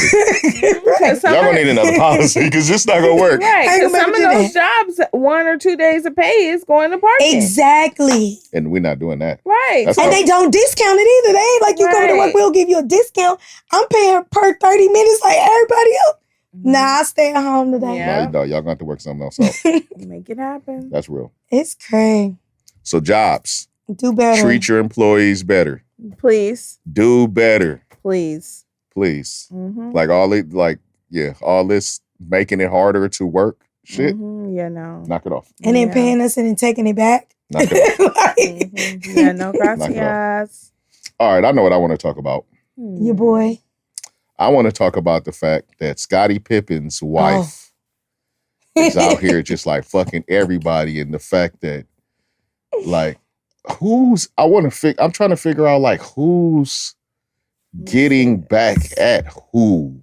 Because what's going on right now, Scottie Pippen's ex-wife, Larsa Pippen. Yeah, Scottie Pippen, formerly of the Chicago Bulls, the champion, right? They was Michael Jordan's greatest teammate. The champion Chicago Bulls. The once upon a time champion Chicago Bulls, because that shit is over with. I know, but still. All right. But he was Michael Jordan's greatest teammate. Michael Jordan, commonly referred to as the greatest basketball player of all time, or at least, close to it by some people, right? Well, his son, Michael Jordan's son, is dating the ex-wife of Scottie Pippen. I was like, you taking too long to get to that meaty part. I'm just like, I just had to break it down, like the relationship between the people, so that once we get into what's going on, like, what's really going on here? So, I mean, this is Larsa Pippen. So Larsa Pippen, I'm not gonna say I'm like crazy familiar with her, but I think she's on one of the she's been on one of the housewife shows or one of the basketball player shows or one of the reality shows. She's also dated Future, right? But Future didn't dated a lot of people. No doubt. No doubt. That don't count. It does when we just talking about her resume and how she getting down, right? She's dated Future. She done been out here, but now she belongs to the streets also. Right? Right? And she through the streets, she done found her way to Michael Jordan's son. Right? Marcus. Now Marcus, he Scottie Pippen's son is a basketball player. Marcus was too, but he not all that. Right? Okay. I don't think you got to be all that when you Michael Jordan's son. I was going to say, is he not all that, or is it that we put him to the standard? No, he wasn't all that. Okay. He wasn't all that. Okay. All right. But it don't matter because his son is who his father is. So I don't even know if he does anything for a living or anything. He probably doesn't have to. Right. Trust fund. He's like a black trust fund kid essentially, which is dope. We that's what we strive for. I just ask it because sometimes when players are that great and their kids want to follow in that footstep, it's harder because people are going to always compare you to being but still his son, so you should be as great. No, but there are plenty of second and third generation basketball players, and we don't necessarily just compare them to their father. They have their. But when your daddy is Michael Jordan, it's players. Scottie same way your daddy is LeBron James. Look, Scottie Pippen's son is a basketball player as well, right? Okay. We're not holding him to Scottie Pippen's level. He's just. No. Gary Payton's son is in the league. That's what I'm saying. We put them, they do what they do. If they make it, they make it. I'm with that. He didn't make it. All right. Okay. All right, it's just what it is. Her resume is thick. I'm like, Googling. Larsa, I told you, she been out here. I'm just glad you told me how to say her name. But what I'm saying, I thought it was Larissa or it's something. Larsa. But I just want to know, like, is she getting at Scottie? Or is Michael, because Scottie, this is why I'm asking, because Michael be talking, Scottie be talking spicy about Michael Jordan. Like he be trying to put, LeBron is better. It's a little bitterness in there somewhere. A little bit in there somewhere. After that documentary on Netflix, I'd be a little on the spicy side a little bit too. That was just what I took from it. Okay. That's just what I took from it. It seemed like Michael Jordan was a straight asshole. So he was. Then that's what but he's not. But he's not spicy because Michael was an asshole. But that's not why he's spicy. What he's spicy about is he don't feel that he gets the credit. Right, but I'm just saying that it could be some of that if you know that, you think about they were teammates for that long, right? So they had a different interaction. And if you're that much of an asshole and then you turn around, it's like all the credit is going to you. And I'm like, I wasn't the second-hand man. I might be a little spicy too. I'm saying is I understand. He was the second-hand man. Like what? But he don't get the credit. No, yes, he does. Not by every, nope. Now by you got to remember, you the sports guy. So you different, but you got to think about people that are aware of them. Everybody gives Scottie Pippen credit. But who?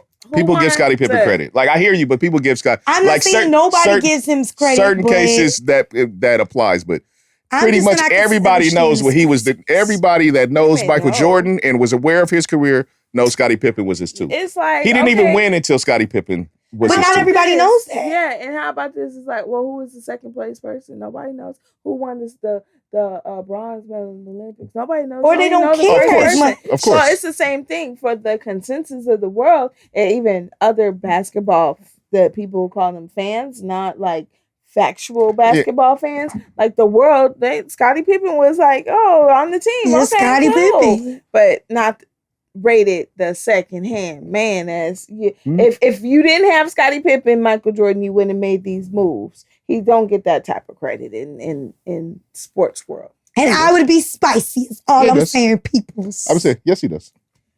But this is not about Scott. This is we're only talking about we getting off the shit. Right, but you said could it be because he be talking kind of reckless about his dad? No, the reason, and I'm saying I could understand him talking reckless about his dad is all I'm saying. Mm-hmm. What I'm saying is still is it because he be talking reckless about his dad? I don't know, because I didn't heard the I'm about to go fuck your wife, dog. You say you talking all that shit? I don't know, because I don't know. I'm just saying, like, when Marcus was a little kid, that's when Larsa was around. Like, she knew that dude when he was, like, a kid. Right. She knew How old is he? Young enough for her him to have been a kid. So maybe, though, there's a chance that it ain't got nothing to do with him being spicy about his daddy. Maybe he just always wanted to smash. Yes, like that. I know. I'm identifying all these situations. He could have always wanted to smash and got his opportunity. But I would feel some type of way about that only because, a lot of times when you grow up like that, right? You kind of have a thing of the close family friends are more like auntie, uncle type of vibe. Oh. So it's like to then grow up and you fucking your auntie. That just, you know. 31 and 48. Yeah. Well. And then I don't know how, but you place that, it's depends on which auntie it is. Nah. I said on how you look at it when you're young. How you look at it when you're young. Yeah. But what I'm saying is because it's not his real auntie. I understand it, but when you grow up and your families are connected like that, like if I was Scottie Pippen's son, I'd probably be beefing right now because it's like, bruh, we probably all like really like hung together. Scottie Pippen's son is younger. So what? He might have looked up to him as like the big cousin, and you now fucking my mama. And he may have beef. He may very well feel that way, but we don't know that interaction. I'm just trying to figure out: is Larsa getting at Scottie by fucking Michael's son? Like fuck him, and I know how bad you fucking really low key envy this nigga, and so like on top of that, I'm not going to fuck him. I'm gonna fuck his son, who he probably viewed as like a nephew. Ooh, that is foul. That shit is spicy. Ain't spicy as foul. It's foul. That's just spicy. Because it's all this peen in the world. Mm-hmm. Hey, and like you said, she got a track list. So, you know what I'm saying? But you have to add this I said Michael Jackson. Lord have mercy. Michael Jackson. But what if it's to get at Scottie? And that's why I'm saying that's foul and that's trifling. Why is that foul? Because I don't have a problem calling it out when people do it. That's foul and that's trifling. Okay. Because he more than likely, it was, even if he had a feeling towards Michael, he still grew up around that son. And so they have a different bond. And we don't know what that bond is. You making that bond thick. We don't know what that bond was. Think about it though. They travel, them families, they travel to games and stuff. So it ain't like, when I say that. Look, just because you players don't make you buddies. There we go. But that don't always trickle down to the kids, though. Sometimes, like, if it's like, I might not be that cool with you, but your kid is always around, so I take a liking to your kid as the kid that's all around. Michael Jordan's kids probably were around enough for you to have some type of relationship. Maybe he was like, man, fuck that little nigga, son. I doubt that. I felt like that before. About I'm just saying, I definitely know kids, so I'm like, fuck that kid. Yeah. See, he always want to throw a wrench in it because he know that's some trifling. I'm not saying it's not trifling, but that S-H-I-T. I'm gonna stop trying to what cuss so happened? much on the podcast. What it is, man. I'm just having fun with it. And like when you start saying it like that, it's just like shuts the conversation down. Like it's just trifling. I'm not just shutting up. I would be so mad. She be shutting the shit down. It's trifling. Go on. No, I didn't shut it down. I just said it's trifling. Right, then it's trifling. I would be pissed. If somebody who's that now? Who should be pissed in this situation? Everybody should be pissed. I would be pissed at Scotty. I'd be pissed. Who should be pissed at Scotty? No, I say at Scotty. I would be pissed. Okay. At the both of them. I also would you be shot? If you were Scotty? Would you be pissed at Marcus? I would be pissed at the both of them. The young dude who probably maybe used to look up to that and he finally just got to smash. He's like, that's like yes, because depending on what their relationship was. You don't know what their relationship is. I said, didn't I just say depends on, you know, the CBE heroes. I didn't hear that. I didn't hear that. What if there's no relationship? I was still saying the thing about the Nick Cannon. I still think that you should have respect for your daddy's teammate enough not to do that. That's just why? We're not the homies no more. Yeah. So what? Like, he probably came home every day talking shit. Man, do you know how many people fuck people out here? Yes, I do. But that's why I said there's a lot of peen out there. She could have added somebody else to her track. Maybe she likes. Maybe look like she likes local peen. Maybe she likes peen that she didn't already met before. Yep. Maybe. Maybe she was always like, little nigga, when you grow up, you can. See, now that's fun. Wait. Okay, so on the real, you ain't never looked at no youngin and been like, damn, when he. Hell no. Really? That is so pedophile-ish. No, I did not. Oh, no. Especially working after school. Some of them high school boys be like... No, I've never looked at none of them like... Any of them ever tried to holler? Even when they did, it'd be like, little boy, go sit your ass down somewhere. Like, that is... He'd be like, I'll see you in 13 years. Exactly. No, because when I worked at the high school, with me looking so young, some of them did not realize that I actually worked at the school. I'm sure. But... It was like, little boy, go sit your ass down somewhere. Like, that's enough. I'm just going to have to go tighten my game up a little bit. She ain't ready for me. I don't have blind eyes. I be looking like, that young little nigga, when he grow up, boy. I mean, young man, okay. Never? No. Oh, yeah, no. Never, you never see no dude like, oh, yeah, he played football. No. That's what I'm saying. That is so No. No, I don't know. This whole that story is just funny to me. Like when you just hear all the pieces, you like, wait a minute. So Scottie Pippen's ex-wife. I know when you posted it in the group, I was like, what the hell? It's fucking Michael Jordan's son. Right. Wow. Well, you said wow. I said why. I didn't say why. I was like, why? I said, wow. That is some wow to me. Yeah. That's wow to me. You can say why all you want, but that is a wow ass situation for me. Yeah. Right? Crazy. That shit is crazy. Like what are the odds of that? Right. Like that is what that is. Who would have ever thought of that situation? Like if I said 5 years ago. Scottie Pippen, ex-wife, she gonna be fucking Michael Jordan's son. Niggas would be like, this nigga crazy here. You crazy as hell. We would all say that. All right, man. You don't think so? Look, this all I'm gonna say on this. At this point, if Scottie wanted to go heads up with him, he'd have to catch that fade. With Marcus? Yes, like you still boning my baby mama. Scottie can't be.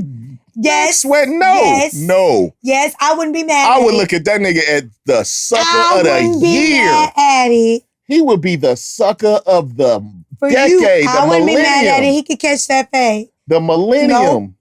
Because like you making the assumption that they didn't have no type of relationship. And I don't think it was necessarily like that. So he would have had to catch that fade. I'm sorry. That is the sucker shit of to the you, millennium. Not for me. For real. Because let me have been around somebody and I didn't watch you grow up and shit. Hey, look. And then you boning my ex-husband. Chick would have to catch that fade. It would just be what it was. Even if you was removed from it? I don't care. She would catch that fade. Oh, yeah. Yep. Sorry. Because he look more like a sucker right now. Really going all in the thing. Yep. No, you know who boning your ex-wife? Michael Jordan. Hey, but that's been going on though. That's been going on though. But my ex-wife, what I'm saying is, I'm like that's the thing. Like saying that means he got to go around and fight everybody. Right, and I don't. No, but ain't that the baby mama though? No, because it's different when you have a relationship with a person. You keep making a relationship. You keep saying that he doesn't, and you don't know. We don't know, but you are making it so. No, I'm sorry. It is what it is for me. Like they still hang out with each other. We wouldn't be able to. Right. So they don't. No, they wouldn't. To this day, they don't hang out. They're not friends. I think. I think it's just basically spilled milk. Oh no, way! You trying to Scottie Pippen? Scottie Pippen got to come be out here duking it up with everybody. Not with everybody. But that's foul. That's across the line for me. All of them. Future was no. That's not. That was a different cross the line to me. And that's my opinion. And I'm entitled to it, as somebody's mama told me the other day. Because Stone Cold said so. You know what I'm saying? That's the bottom line. Because Stone Cold said so. While we on that, can you update me on the latest As the World Turns drama with your boy whose name I cannot pronounce, but I can pronounce the fiance Nia Long's name? Okay, his name is not that much more difficult than hers. His name is Ime Udoka. See, you see how he made that sound so easy. But look, that's 2 words though. But did you? Ime? Okay, wait, let's try this again. Nia Long. Now you go. Ime Udoka. They ain't the same, not even close. It's the same. Was that the same to you? Did they come with the same ease? It's the same. They both got, look, they both got 3 letters in their first name. 2 syllables. Ime. Nia. Okay, now her last name has 4 letters. And his is Udoka. Again, which one sounded like it just flows so easy? Hey, look, watch. Do you think that she hasn't married him because she don't want her name to be Nia Udoka? Nah, because she just wouldn't change her name. Yeah, most people like in that status, they don't change their name.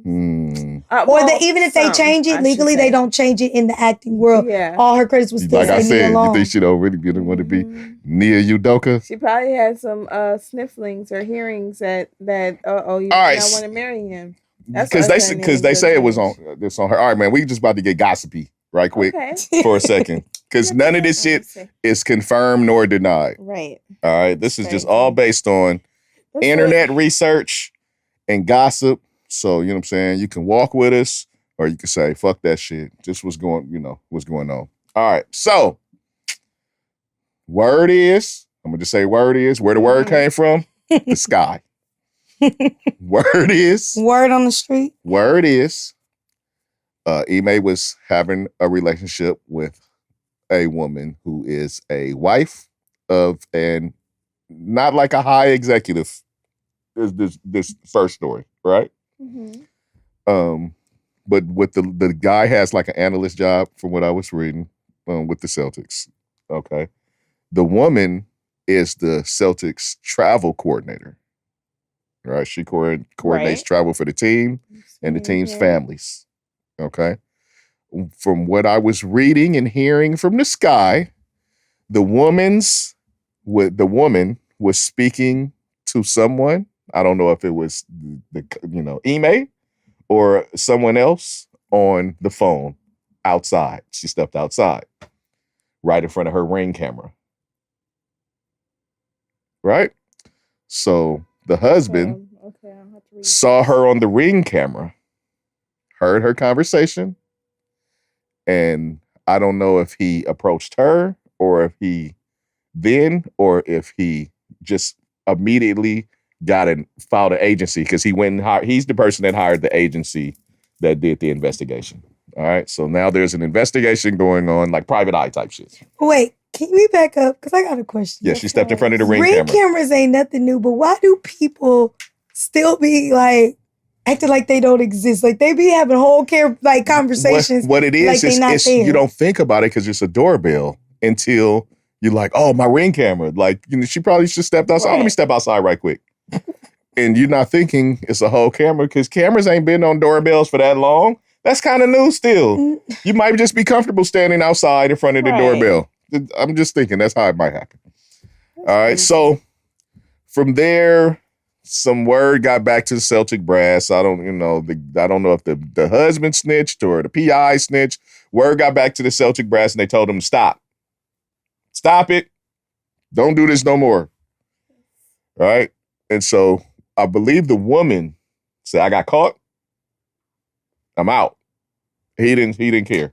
So he kept talking. Whatever he was saying, they say his mouth was crazy, and he was also flexing his power as a Celtic coach. Hey, bitch, you know who I am? What you talking about? We done. We ain't done till I said we done. All that type business. All right. There are also words, like I said, the word come out of the sky, so none of this is confirmed or denied, that she was not the only woman. There's word coming that there might have been another woman that might have gotten pregnant, and the pregnancy is no longer a thing. You know what I'm saying? And yeah, possibly players. Wait, he was sleeping with players? Oh, I was about to say. Wives or mothers. Okay. But yeah, they said it's been rampant kind of around there. So, I mean, if that's what it is, that's what it is. I don't know. Dude might have not had, he might have an issue. I don't know what to say about it. Can I say this? I don't know what to say about it. Like I said, it's gossipy, but what he got fired for, it looks like, or not, or fired or suspended or mainly in trouble. Once you get a year suspension, is done. It's wrapped. They're not bringing you back. No, they're not bringing it, but that's mainly, it seems, because of the way he was talking. Right. And flexing his power is where the major infraction, because all the other stuff is nothing that NBA teams don't see or any sports teams don't see on a regular. Well, I'm just going to reverse it. Instead of saying peen, but of all the legs that could be spread out there. Yeah. You could have done it outside the organization to where it would not have cost you. That's harder. That's harder. Yeah. Consider it's much easier with stuff that's right, people that's right there. Right. But I'm saying even with being right there, like there are so many other options you had, like of women. But possibly you didn't have to have. That's possible. Not when you got a name. Like, I'm sorry, like I just have this thing. I know but he has a girl. He has a girl. It doesn't matter. Look, some women don't care about that. If you a groupie, you gonna go for what you going for. But that's not what I'm referring to. Oh, that's what I was referring to. No, what I'm referring to is his time. Yes. What I'm referring to is his time as a Celtics coach and how much time that they have to spend at the facility and doing the things that they have to do. That was much easier. But I'm just saying that it still could have been easy routes of people who and not had to get a year suspension for. Look, and also, well, the year, like I said, the year suspension is not about the smashing, because the smashing goes on. It's their thing. That's what you said last week. No, what I'm saying is, all jobs have some sort of corporate. Right. But what I'm saying is they told him to cut it out. The problem was the way he was flexing his power. Telling people to do what they want to do. Right. Because I said, this goes on all over the place. People fuck at jobs everywhere. Right. So when you're saying it's vagina all over the place. It is. But people fuck at work all the time. That's not unusual. And the reason why is because of the close proximity that you have to people. You just sometimes that connection forms or whatever. But it didn't be worth my money.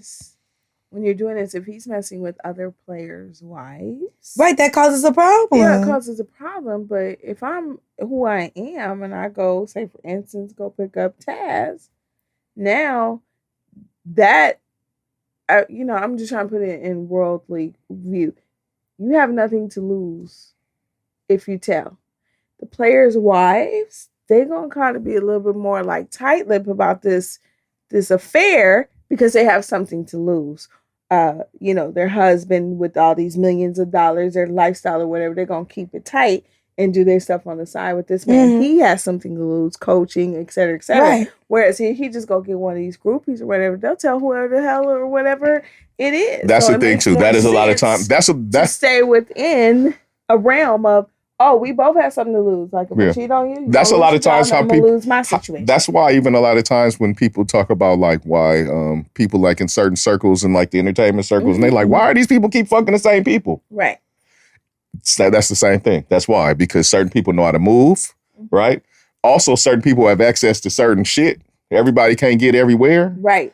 Right. So it's like somebody, you be saying, okay, well, why can't they? Well, they only go to these places. And so they fuck with people at these places. So if you don't know how to get in these places, you don't some places like that. Oh, for sure. You cannot get in. Like, for sure. You not. You got to even pay to get whatever, in. Like, however you would, like you said, you got to know somebody, like I said, or how to get in these places. Some people have talents to get in places. Right. I had a girlfriend once upon a time that could get us in anything.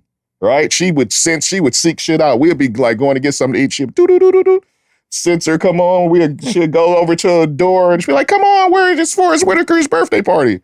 Had no idea. We was going to go get some sandwiches. Right. You know what I mean? Like some people, can get in shit. And so that's why a lot of those things happen also. It's access and him working and at the job that he works. He don't get a lot of free time. Yep. Away from the facility. So you just gonna do like everybody else do and fuck somebody at work. Which is what he did, which is not uncommon. Right? And I'm not gonna throw nobody under no bus for fucking people at work because people do it all the time. I've definitely done it. Right? For sure. For sure.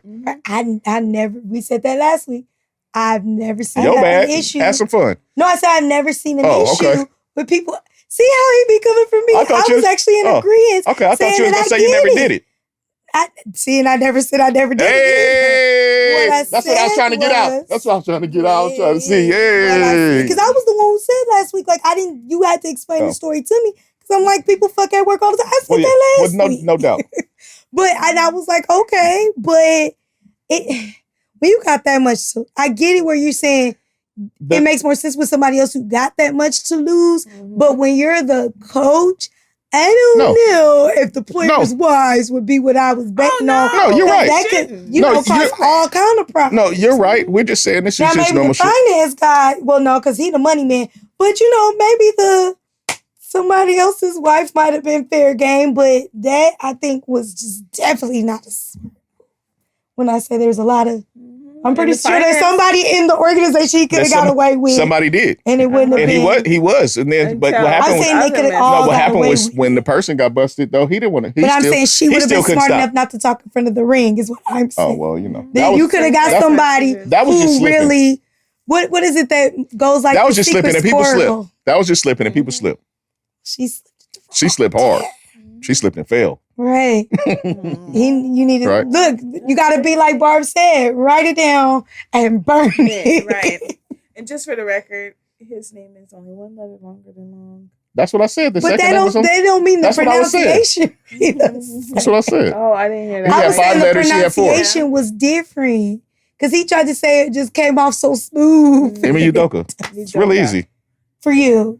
Say Udoka. If you looked at it, when I looked at it, I didn't know how the hell to pronounce his name. It's not really that hard. I'm not gonna lie. No, but she don't like Africa. Okay, so that she don't all like of Africa. Our people out there know this. I am very particular about names. I don't like to mispronounce them. So if I look at it and I can't figure it off at the top, I'm not gonna even try. So you're just gonna be like you. I'll be like, I will ask you sometimes. Excuse me, do you mind telling me how to pronounce your name? Because I hate when people mispronounce my name. I'm not going to be asked because people mispronounce my name when I came up. Right, and there are times, I won't say my last name, but for my first name, people change the first letter of my name all the fucking time. Like, you an L? It's not. I've gotten an L, a D, an M. A D? Yes. Natasha. Yes. I've never heard that. Yo, and then when I went to Starbucks, you know how they like to type your name on there? They literally spelled my name Nitisha. And I was like, you got all that from Natasha? Like, I had never in my life seen my name, spelled in that manner. Like, not even close. So that's how I do names. If it's not off the top, I'm not. And when I looked at that, I didn't get a Udoka. Did I say that right? Or Emi or Ime. I didn't get that from seeing it. I was like, oh, he got a foreign name. And that's all I could say, because I wouldn't disrespect. I'm just still tripping off somebody called your ass Natasha. Yes. And I've gotten the mug. That sounds crazy. Most people have renamed me to Latasha. And I kind of tolerate that. But I was like, y'all going down the alphabet and I don't understand. People can't say my name right. See, and that's what I'm saying. You know, my name is Barbara. It's 3 syllables, but everybody calls me Barbara. It's so funny. I'm like, okay. Well, whatever. I'm one of them people who calls her Barbara. Yeah, it's Barbara. Your name might be on the retired list. But technically, if you're saying this, man, well, that needs to. Maybe it's just because we say your name fast. It's like, you know, when you say Fairfax, it sounds like it don't sound like you're saying Fairfax. Right. Maybe it's because we say your name so fast, it don't sound like we're saying Barbara. We say Barbara. Exactly. So most people don't say it right though, but. You know, I accept that one. I take it for the team. But like my mom's name, I get so annoyed. Like she has friends that are like 40-year friends and still can't say her name. Her name is Royda. Royda. How hard is that? Royda. They call her Rhoda, Rhonda. Like, mine, this woman that known me 30-something years and she still can't say her name. Like, even if I had to say Royda every time I said it, I'm going to make sure that I say it right, you know, versus just calling you some other name. Like, my mama's name is Marion, and it's an N clearly at the end, and people call her Miriam all the time. Hi, Miss Miriam. And I'd be like, that's not her name. People mispronounced my name a lot when I was little. Oh, people actually told me my name was not my name, and like, you're saying your name wrong. It was really weird. My middle name, I found out I was pronouncing wrong. Oh, Lord. You were pronouncing your name wrong. Because you didn't know what your name? No, I just, you know, my middle name is spelled like everybody else's, but who told you? My mom. Okay. So my middle name I always pronounce Danielle. My mom said it's Danielle. Oh. And I didn't. Fancy. I just always thought it was Danielle. Is it with an O? No, it still has an A, but it's like, you know, the little thing over it. It's one of those things. It's one of those it was somebody else's name, and that's how they spelled it. I'm saying, but if you put one of them little things over the A? No, it's just spelled D-A-N, and she says, no, it's If I was you, I'd put one of them little things over there. Instead of Danielle, it's Danielle. I'll be putting, you know, them little things. I don't know which one makes the A sound like Instead of it being Ann, it's on. Yeah. I got you. Even with an A. So I didn't have to change it to an O, but I didn't know I was spelling it. Danielle. Yeah. I like that. Danielle. All that time. That's what I'm going to call you from now on. Yeah, Danielle. Mm-hmm. I will not respond I'm going to call you Donnie, really. I still won't respond to you. Why? Do you know, like, because my mother is the only one who calls me by my middle name, and I hate it. I've always hated that. Because I'm just like, that's not my name. My name is my first name. All of them are your name. No, could you imagine? So imagine this, right? I'm a teenage girl. Like, Extendo calls his wife by her last name. But still, so look, this is what happened. Her maiden name. You know, like when you call somebody's house, like, especially when you're a teenager, you give some boy your number, right? And so people always assume you're not necessarily giving them your real name anyway. So they would call their house and they would ask for me by my first name. Hey, Donnie there? No, they go, can I speak to Natasha? And my mama go, okay. Danielle, come get the phone. They're like, I thought your name was Natasha. I'm like, my name is Natasha. So does your mother just call you Danielle? Yes. Still? Mm-hmm. That's what she calls you? And then sometimes if she mad, she just calls me Danielle. Whichever way you better answer. Yeah, that's when you know it's going down. Hey, look, that's when you know what the real name is. She like, you heard? Like, my mom really calls me my first name. It's crazy, like, when people have a name that's, like, common and they try to put the twist on it. Oh, Lord. Nah, she actually got it for some foreign figure skater. I'm not speaking about yours. Oh, I know, but I was just saying she really got it from, because somebody's going to listen and be like, oh, your mama was probably drinking that night and said, let me be fancy. But it was a foreign figure skater who I actually got named after. Yeah. So.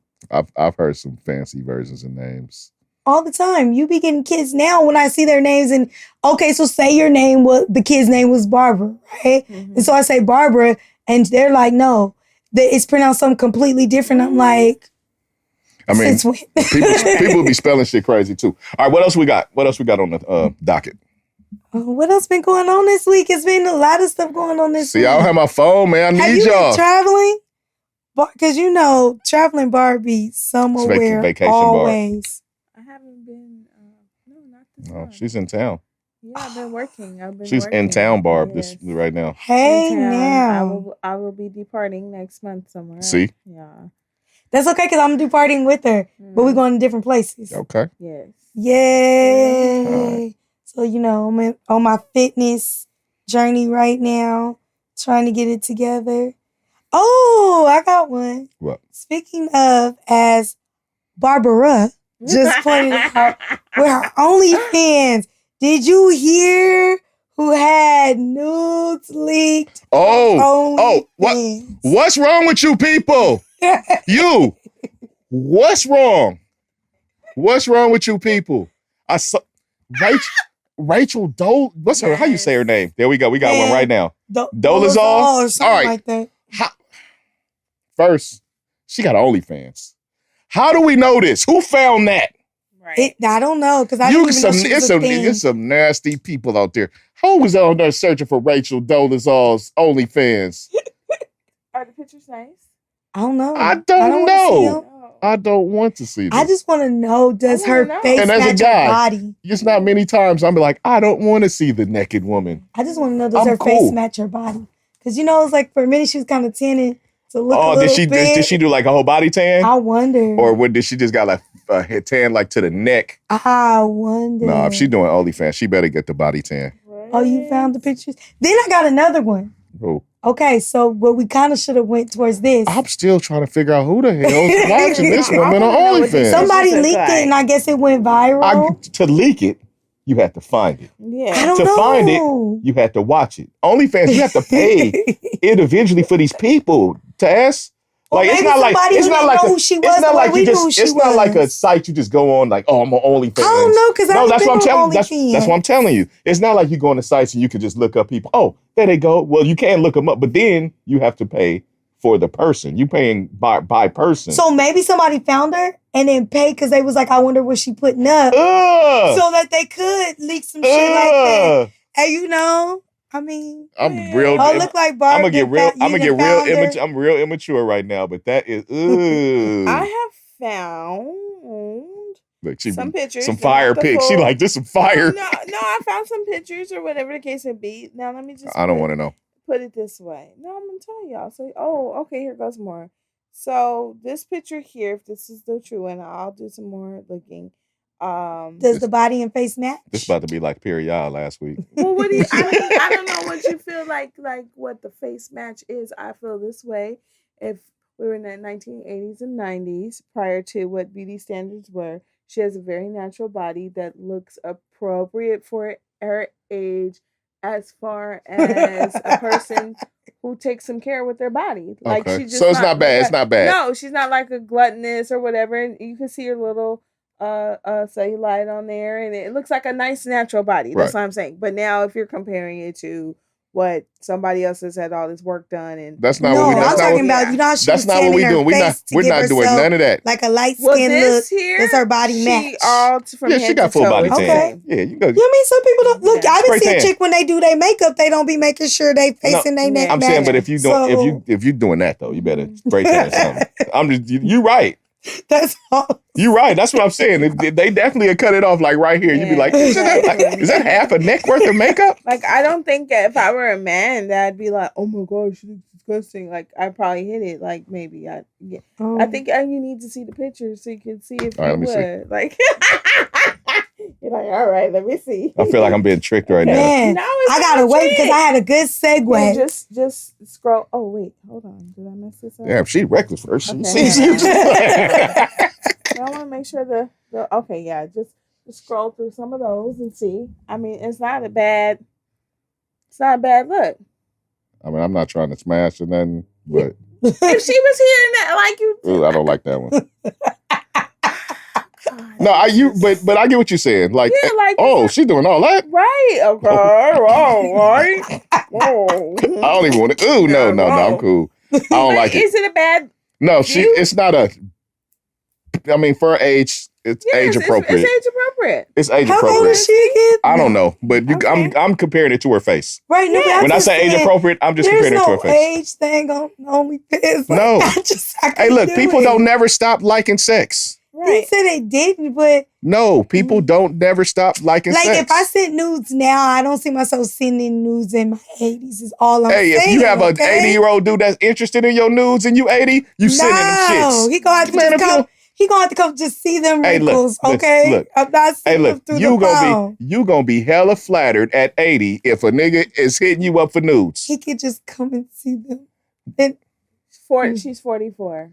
She is gonna be. I am not happy. 44. Oh, I thought you just said I was 44. Really? I was like, I am not. She looks much older than that. Yeah, she looks older than that. She does.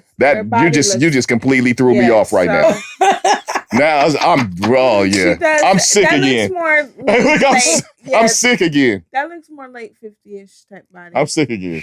60, early 60s type body. Like, yeah. Hey, look, Helen Mirren looked better than her. Well, can I say something? It was kind of a segue. Because it was another one. I just had to see your reaction. I don't know if y'all seen Helen Mirren. I haven't. But, I'm not surprised with that. Because remember how when we did the thing about the Queen dying? Hey, look, I ain't seen her in a few years. But a few years ago, Helen Mirren was on, she still took some fire pictures. Things might have changed. Her not looking. I don't want to get like her age just reminded me of when, they did the thing when the Queen died. And, the wife, the black one, looks way younger than Meghan Markle. Yeah, so she looks way younger than. I mean, people just don't always age well. No, we know that, but I'm just her saying 44 right there. I wasn't expecting that either. She threw me for a loop. Yeah, you didn't see the pictures though. I don't want to. Threw me for. Yeah, okay. So look, I'm looking at this. The way I don't want to see the Dynamite movie. I don't want to see this. Yeah, Helen Mirren. Right. Yeah, and oh wow. Okay. Right. Wow. Nice. Helen Mirren serving. I mean, we know she's not a young woman. I'm like. Okay. I was like, hey, okay. And she's 77. Okay, well, all right, girl. Did you hear that? 77 is serving the 44. Yes. That ain't nothing new because if we look at like how some of them that are she's not melanated. Okay, well, now I feel about my melanin queens. Just saying. Oh man. Like we know about the black don't crack. Because like Regina Hall and them. They serving even in their age. So, Look, it's crazy. When I was young, this is some funny shit. When I was young, I used to wonder, like, when you get older, does it, is it relative, like, attractiveness? Like, am I going to be looking at older people like, damn, she look old? Right? Like how you do when you're young. You know what I mean? Like, right. I used to wonder that when I was young. And so now do you? No, it's relative. Okay. It's relative. But that was a question I had when I was younger. Like, as I'm getting older and I'm starting, like, women starting to age, am I going to be like, shit, this is fucked up? Right? Like, oh, now I got to get with an old lady. Right? Like, and everything is old when you're a kid. So a 30-year-old woman is an old lady when you're a child, right? But when you're a child and you look at when I was a child and I looked at a 30-year-old, she was an old-ass lady. I thought 20-year-old. She wasn't an old lady like a senior citizen, but yeah, it's a big difference. And then you get up there and you're like, oh, that's not that. Yes, that's what happens. Like, as you get there, you're like, oh, okay, oh. Like, because I had cousins like that. They were like late 20s, early 30s that I thought, oh my gosh, like, And then I'm like, wait, now I'm the older cousin? Like, now they looking at me like that? Okay. Like, and I'm young. That is definitely a question I had younger that was answered for me. Because, yeah, it's definitely relative.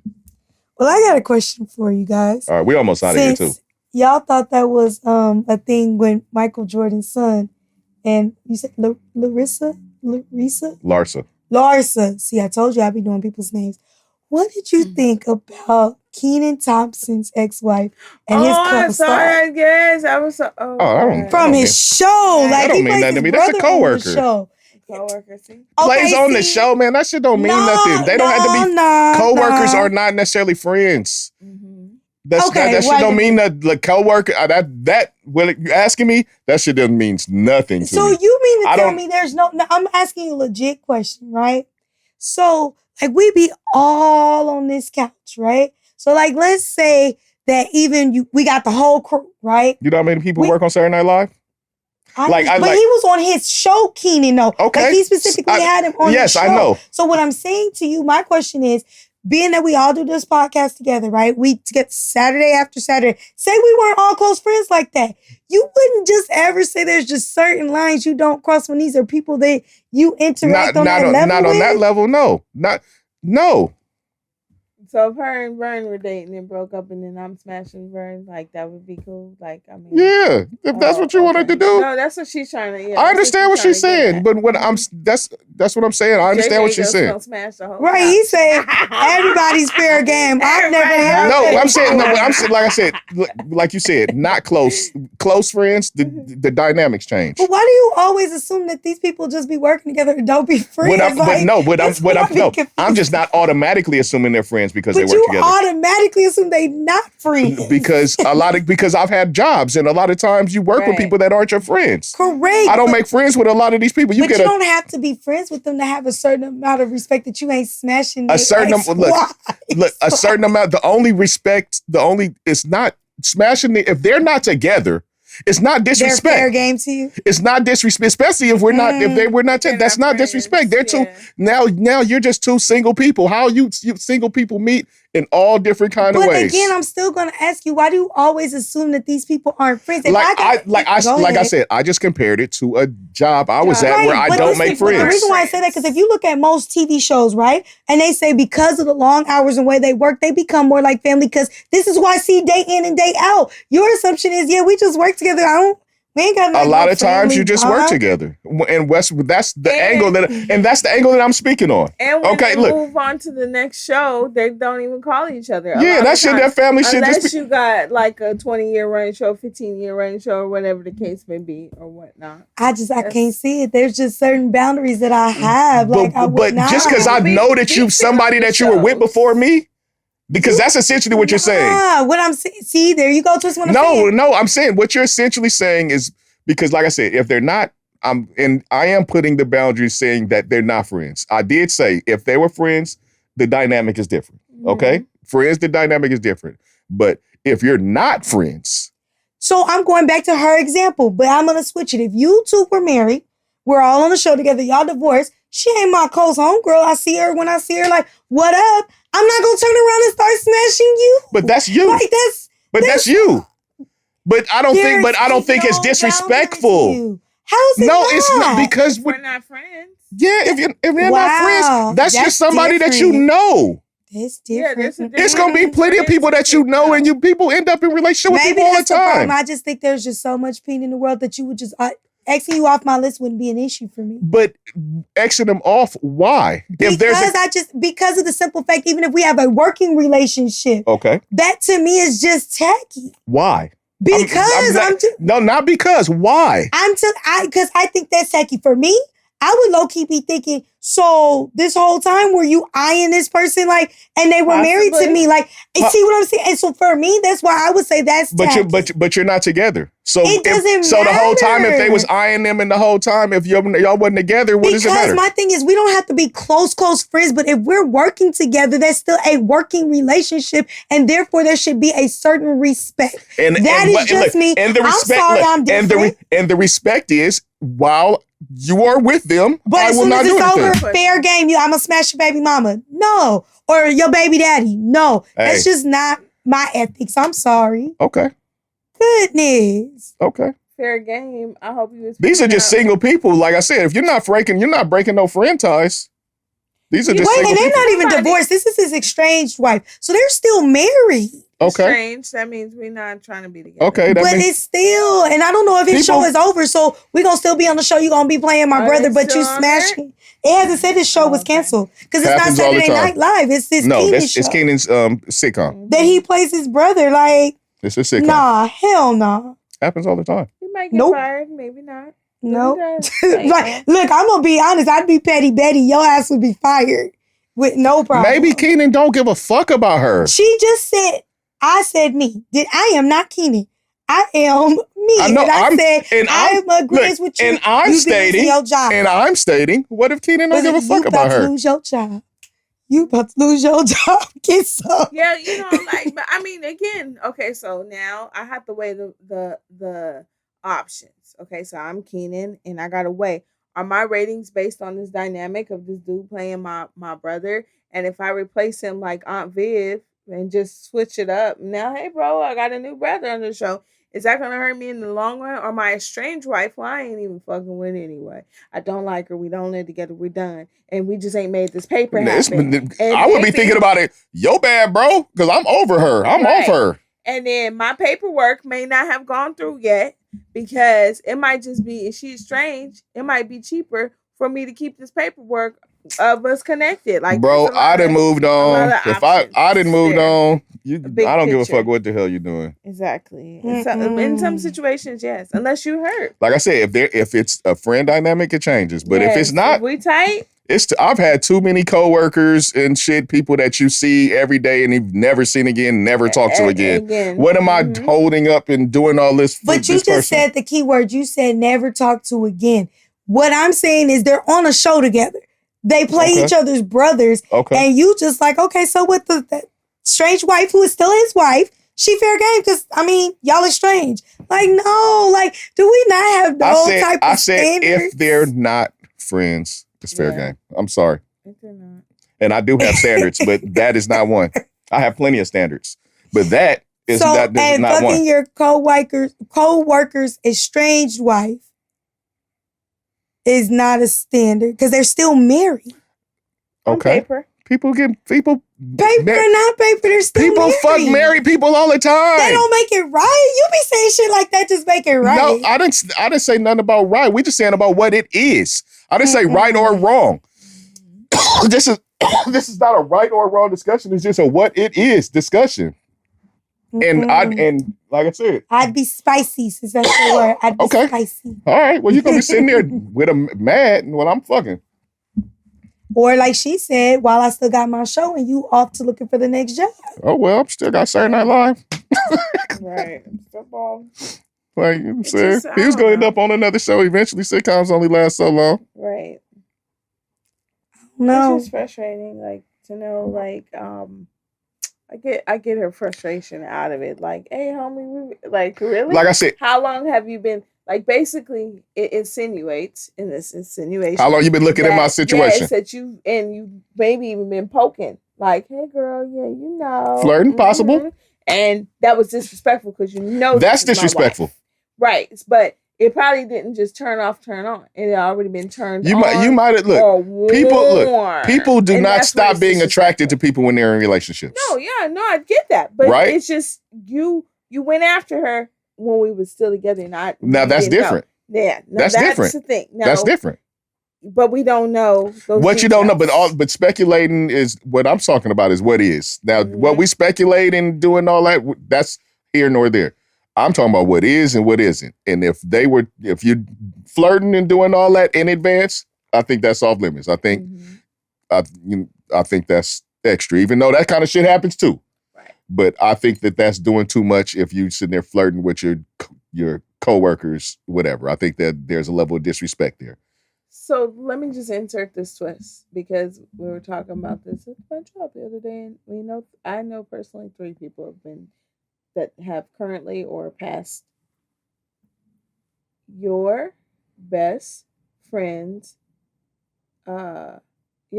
dies. Okay. Both situations. Mm-hmm. You now get remarried to her husband. Nope. For me, that's off limits. That's not for me. Why? That's not for me. But I've seen it happen a lot. Yes. Or I've heard it happen. I can't say I've seen it happen a lot, but it happens. Nope. Okay. It happens because a lot of time people are grieving and then they lean, shoulders. Mm-hmm. That kind of stuff happens. That's not for me, but it does happen. That's on my list of the no-goes. Mm-hmm. I got a list, and that's one of them. We got to check certain boxes. Yeah. No, that's not for me. Yeah, I couldn't do it either. In some of these situations where, and out of these 3, not all 3, but one of them, like it was a bad relationship, and the deceased was in an abusive situation. So you mean to tell me your best friend has been gnawing on your ear? Oh, he beat me again and gave me a black eye. Oh, my broken arm is because of him. And then, he found Jesus. And I helped him to find the Lord. And he's not that man anymore. And then you fast forward and that's your life. Like, not the beating came in play, but other issues came, and now you're like, hey, well, we're not gonna be together anymore. Your best friend been telling you all this for all these years that you've been best friends. Like, what did you think that the grass it would be different? Yeah, that there's not that much baptizing in life that's gonna change a person that's been that for so long. But people try to change people all the time. Yeah, it's so bad. It's like it's a toxic penetration. I'll be trying to take you. I'll be just trying to enlighten you. I'm trying to enlighten you. Like I said, I've just been in a different space when I say co-workers. So that, no, it's never crossed my mind that if Barbara was my co-worker and her husband became estranged, I'm like, oh, he's back on the market. This just never, like, I know, because then it makes it feel like, to me, like, then that's fake. Like, our interactions, even though you're just co-workers, you're still like, hey, good morning. Like, that would be fake for me. That's not fake. That's genuine. You're not saying nothing personal. Hello? No, hi. It's not. Again, like I said, maybe I've worked in different spaces. Right. So when I think of co-workers, it's just not something that I would do. Like, okay. Well, in my world, we be spending the night at my job. So it's a whole different story. Like, I've had co-workers that was co-workers one week and then they was gone the next week. Right. Am I supposed, how much? I get that. How much loyalty am I supposed to have to that person? I get that. But we talking a whole different show. But we talking like that, but like I said, I don't know how tight they are. Mm-hmm. If they're tight, then it's off limits. If they're not, it's not. That's that simple. For me. Ta-da! Are y'all ready to go? Yep, because my show is back this week. What show is that? Raising Kanan. Oh, okay. They skipped a week last week. Oh, okay. You know that the show comes, like, once it comes on like all week, right? I know, because I can go stream it whenever I want. Yeah. But I like to see it when it first comes on and live tweet with other people who like to watch it when it first comes on. That's her thing. Plus, can I put this out there? And once they started doing that, if you don't see certain things early, sometimes you end up getting hit with a spoiler alert you weren't looking for. Not me. So, because you don't care that much, so. Maybe that's what it is. Yeah. No, but for the shows that I do care about like that, I have shows that that I'm locked in, but still. Well, I'll watch it later. And I'll just avoid the spoilers. So if I see something, I'm like, oh, right. You be thinking to stay off of social media, but I remember going on a trip to Puerto Rico, and I went on to go post something, right? And the first thing that popped up, Kanan is dead. You're like, shit. It wasn't Kanan. It was his son, and I didn't even see that plot twist coming at all in the first damn place. So when I saw that, I was like, well, what the fuck? The show I was like, did it just drop? And they was like, yeah, 30 minutes ago. I was like, the fuck? Didn't even give me a chance. Oh yeah,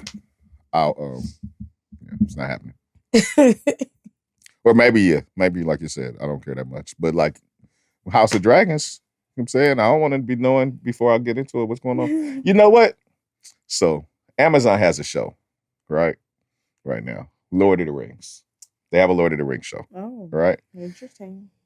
She's turning her head, but the reason I'm saying this is because I feel as if you feel that House of the Dragons is Lord of the Rings. No. Not like it specifically, but like that what's going on is the same type of thing. You telling me that it's not? It's not at all. Not even close? Not even close. Not even a little bit? Not even a little bit. What's so different?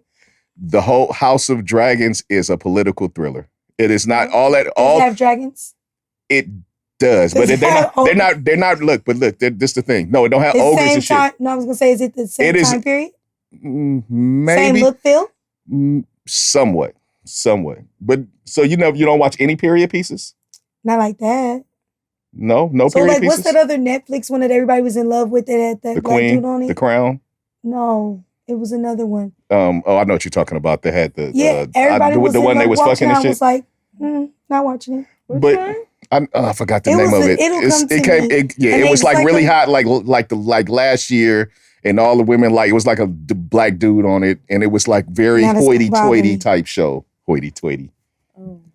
But the reason I'm saying that is like when you guys talk about it, I'm only saying because you guys talk about it and it feels as if you feel like it's like some weird show where they running around like the dragons are dragons because the world they live in, but it's not so much like they running around sparking magic and doing spells. It's just like a people show. And people were just like having conversations and that type of thing. It's not, that is just like a backdrop. Bridgerton. Okay. Yeah. That's what I'm speaking about. I'm just saying like the nature of what's going on in the show and the material on the show. I feel like you think it's Lord of the Rings, but it's much more like Succession. So y'all haven't seen Succession. I haven't seen that. So all right. I couldn't say yay or nay because I've never seen that. All right. It's just a lot. It's just like I said, I understand that, but you don't know if you don't like that. I have seen period pieces from those type of things. But this is different. Listen. I promise everybody you. always says the shows are different. Listen. I promise you. I hear what you're saying, but this is so much not that. Like, it just looks like that. But what's going on is just like pure conversations, humans. Why don't you just watch 15 minutes? She doesn't know. She's like saying, no. Like, because people always get me like that. And then I sit through stuff and I'm like, first of all, you should know me well by now to know what I'm probably going to watch and what I'm not going to watch. And then it's like when people are like, no, you'll love it.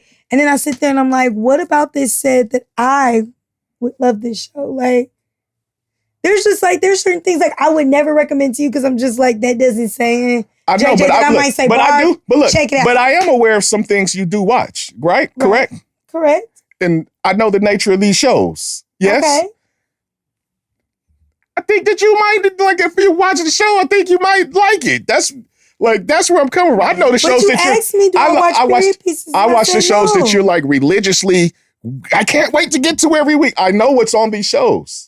I'm aware. You know what I'm saying? I'm not like trying to have you watch something that is over there. But you asked me, I don't watch period shows. Like, that's why Bridgerton, everybody kept saying, you love Bridgerton. Never watch an episode. And don't feel like I'm missing anything. How do you know that you wouldn't like it, though? Because I'm saying I've watched period pieces before. You can't compare them all to each other, though. I'm just saying those type of shows don't grab my attention enough for me to be into it. It gotta be like Guns and Drugs? No, because that's not all that I watch. I know. I'm just fucking, but what I'm saying is, even though you do like some stuff with Guns and Drugs. But I like also Chicago Med. I like Chicago Fire. I like what's the show with the All-American Homecoming. Then that's coming back. And when that's gonna have me October 10th. Okay. Or 11th, one of those. Same with, I watch all the All-Americans and I don't even like football, but that's a TV show that's about football. I got my parents. You don't like period pieces, but I think this is a show with a period piece that the period time that you might like. Well, how about you watch it for me? I'm definitely gonna watch it. And then that's good enough. All right. What makes you tap in the show? What makes you like, okay, I like that. I want to watch that. Sometimes the actors. Sometimes the timepieces, because like you could come like with Raising Kanan. That's just an era that I enjoy, so I like watching that. If it says placed in 1990 anything, I'm probably gonna give it a shot. There you go, some timepieces. That's 1980. Yeah, she might do that. Yeah, she might even fool with the 1970s. I'll give you the 60s if it's gonna be about something with Detroit and stuff, because I was a big Motown fan. The actors, sometimes the storyline, because sometimes even if I'm gonna throw Barb out there because she always talks about me. It could be a black show. But if the storyline ain't there for me, it ain't getting me like that. All right. Well, what I'm going to say is, what this shit is all storyline. Like, that's the meat of the shit is storyline. It's not the dragons. It's not the nothing. It has to the meat is me. Star Wars. I know, but you haven't even tapped in enough to catch you. Because when you asked me about the timepieces and I said that does not draw me in. For instance, if I was watching Raising Kanan, and even though they're saying this takes place in the 90s, but it didn't give me 90s, I would not be able to watch it. Those timepieces, when I'm sitting there watching it, it just looks like,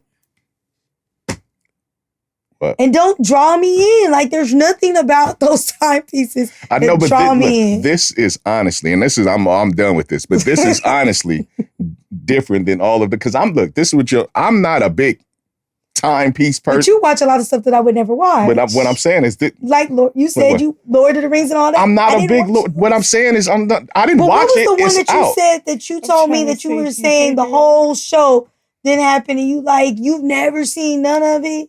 And then when they did like the little reboot thing, it shut down. Huh? The show that everybody was like this big thing and they'd be like, winter is coming. Game of Thrones. Yes. You swear by that. A lot of people swear by that. Right. But even just watching the commercial makes me go, But the commercial honestly still is selling the spectacle. It doesn't do a good job selling the show.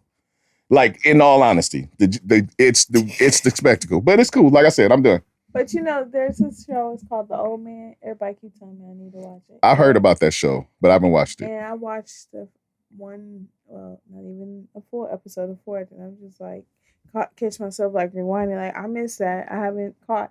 Some things start out very slow, and it's hard to do a catch on. That's true. So yeah, I could see maybe this show that you're discussing probably starts out. It's not. It doesn't even start off slow. She hasn't watched it to know that it doesn't even start off slow. So can we agree to? I'll just watch 15 minutes of it next time. Yes, just to see. I will. I'll watch a little bit of it just I to definitely see. will watch 15. Hey, look, I'll watch 60. Oh, right. I just think that sometimes things are shocking and surprising. Like, oh, I really like that. Like All American. I feel you. I know, man. Yeah, like the All American, I was already agitated. I was like, when I saw like a preview, I was like, who are these fake Dorsey high school players trying to be It's Dorsey? actually people that went to, yeah. So, because I saw the colors, and I was like, is that Dorsey? And I was like, wait, that's Jefferson green. Like, wait a minute, that ain't Dorsey green. That's Jefferson, because high school football. Right. And then I was like, oh, they took the Jefferson High School and turned it into the school. South Crenshaw, this going to be some bull. And then I watched it, and I have never turned back. And I turned my parents onto it. They would have never. That's like, it's still a teen show, like young adult teen. My parents are like, the first night, they stayed up till 4:30 in the morning watching episode after episode. I'm like, Mom, Dad, you got to go to bed. They got up at 8:30 and was back. Like, oh, I got to go see what he doing. Like, what? Look, she don't even know. Game of Thrones, how many years did the shit been over? It been over for like 4 years, right? I just watched it this year. Yeah, I was not watching it. I didn't say you were. I'm just saying you give shows a chance that I would never give. But why do you not give it why are you so keen to not give stuff a chance that you might like? That's what I'm asking. That's what I'm asking. I'd be okay with missing out on some stuff. But I'm saying, stuff that you may enjoy. Why are you so apt to just automatically disinclude something you might enjoy? Because without knowing. Like I told you, it has to draw me to want to see it in the first place. And since you asked like what you look for, I think the advertisement of the shows play a big part. So if I'm looking at something and I'm seeing dragons and slayers and shit, and that isn't something I enjoy. There's not no slayers. And I'm saying in commercials when I see that about shows, I'm not talking about that show particular. Mm-hmm. I'm really thinking of Lord of the Rings when I say that. But I'm saying, that's how I started this. When I'm seeing them in the little bug and I'm looking at it, just like, okay. That's how I started this. Because the reason I'm saying this is because. All right. That's how I started the conversation, right? Because I know you think it's something, but it's something else. But it's cool. It's cool. What if Snowfall had dragons? I wouldn't watch it. That's like if they showed on the preview a dragon flying over. I would not watch it. And then in the real show, like after you find out, the dragon was like a drone dragon, and it was y'all would have had to tell me that, and then I'd be like, okay, trying to catch him or something. You would have had to tell me that because I would have been like, I'm not watching. That's the thing. It's the dragons are so much not a focus. They just like some shits that be in the cave somewhere. House of Dragons. House of the Dragons. It's called House of Dragons. It's House of the Dragons, and that's because of the family. Look, let me tell you how I know I'm not just so closed off on stuff because this one over here knows how anti-BET I am because I just be like BET and one day I liked the show Tales. That was just a show that I liked. So. Okay. Whatever. All right. I just like the show because I like to see how they decide to interpret the song on the show. That's it. Mm-hmm. But I like music. But I end up one day when I was watching it live, right? This show called House of Issues came on. I was like, I'm not watching that shit. But I was like, it's Tammy Roman. So I was like, well, maybe I'll just, catch the first few seconds because I was waiting to do something else. And I actually ended up liking that show, even though I'm not a BET fan. So it's not that I just don't watch anything that I'm just so anti about, but there are just certain things that it just don't draw my attention. That wouldn't have drew your attention, but you liked it, right? Once you watched it. Yeah? No, their advertisement probably wouldn't have drew my attention. That's my point, is they wouldn't have got you, but when you watched it, you actually liked it. Okay. All right. Ready to go? So I can watch my show. Yes. We got to go. We gotta go. So she can go watch the 15 minutes of House of Dragons. No, it's tomorrow. Watch it together. It's tomorrow. We're gonna watch it in a couple of weeks. We're all together. I'm telling you. Like, I'm listening. You've said a lot of shows you like. I'm aware of like a lot of these shows and what goes on. I think you would like the show. But okay. Y'all heard me say you just intimidated by what episode are we on? You just thrown off by the dragon word. What episode are we on? 83. So when they run it back and she says, remember you said, I'm gonna say nope on 83. I definitely said I was not watching it. She is so opposed though. Right, and then it's gonna mess with her head, so she's just like, why? I just don't understand. No, I'm not. I don't understand like why she's so opposed and without knowing. Like you're so opposed. I'm opposed to a lot of stuff. But why so opposed? South Park, never watched it.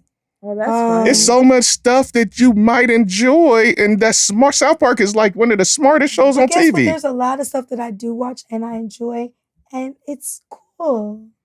All right. Yeah, South Park's agenda is very interesting. Yeah, it's one of the smartest shows on television for years. Mm-hmm. People don't give enough credit. Yeah, that show Jackass. Well, they're being jackasses, right? But some people think that show is hilarious. Okay, well, I'm not trying to tell you to watch some buffoonery. Right, that's what like for real.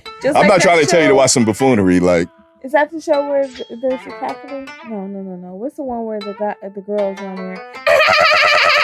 Oh, ridiculous! Okay, yeah. That's ridiculousness. But they just watching recaps and shit with Chanel West Coast. Oh God, yes. Yeah. I can't watch that just because of that. They really laugh like that. She's annoying. It's a show where they watch old like videos and stuff and like make fun of them and stuff like that.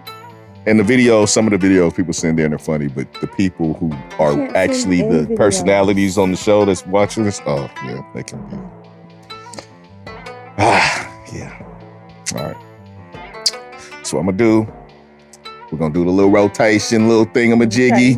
I'm gonna send it around. Mm-hmm. I'm gonna finish it off. Mm-hmm. Y'all can let y'all know y'all locations. Mm-hmm. Send me your location. Hey, what's up? How we don't do those. Huh? Why we on the same vibes? That's fine. You're gonna be trying to have no fun. So we trying to have no fun. Why you don't be trying to have no fun? I have fun all the time. I don't be trying to have no fun. I be having fun. All right. Well, tell them how to reach you. Once again, happy homecoming season to all the HBCUs out there. You can reach me at Mocha Vibes. That's Mocha, VYBEZ. On Instagram, it's Mocha_vibes. On Twitter, it's all together. And coming soon will be my new show, Mocha Vibes. Come vibe with your girl. Bing, bong, bang. Barb. All right, tweet. Agent 99 times. Tweet. Yes, YouTube. Go ahead and hit up Novels by B. I'll tell some silly stories there. Right. Oh no, I'm sorry. That's Only Barb. Only Barb on YouTube, and then Novels by B. Only Barb, yes. not no S. Yes, Only Barb. And on Instagram, it's Novels by B. Word. That's all right. TikTok too. That's TikTok too. TikTok. All right. I'm Club Dynamite, the coolest ninja you know. Catch me at Club Dynamite on all the platforms. Change the U to a V. Really simple. Make sure that you tap in on YouTube.com/Deez Ninjas Network. All right. That's where you can find the podcast. Make sure that you like and subscribe and comment and share, please. Much appreciated. I got Rascal Radio coming soon on Amp Radio. And yeah, shout out to Cash. Hey, Cash. Shout out to Shani. Shout out to Nikki. Shout out to Extendo. I mean, shout out to all of you. Shout out to the people. Her heart fingers. And anybody got anything else? Have a happy, prosperous, productive week. Have a happy, prosperous, productive week. Yep. Like she said. All right. Peace. We out.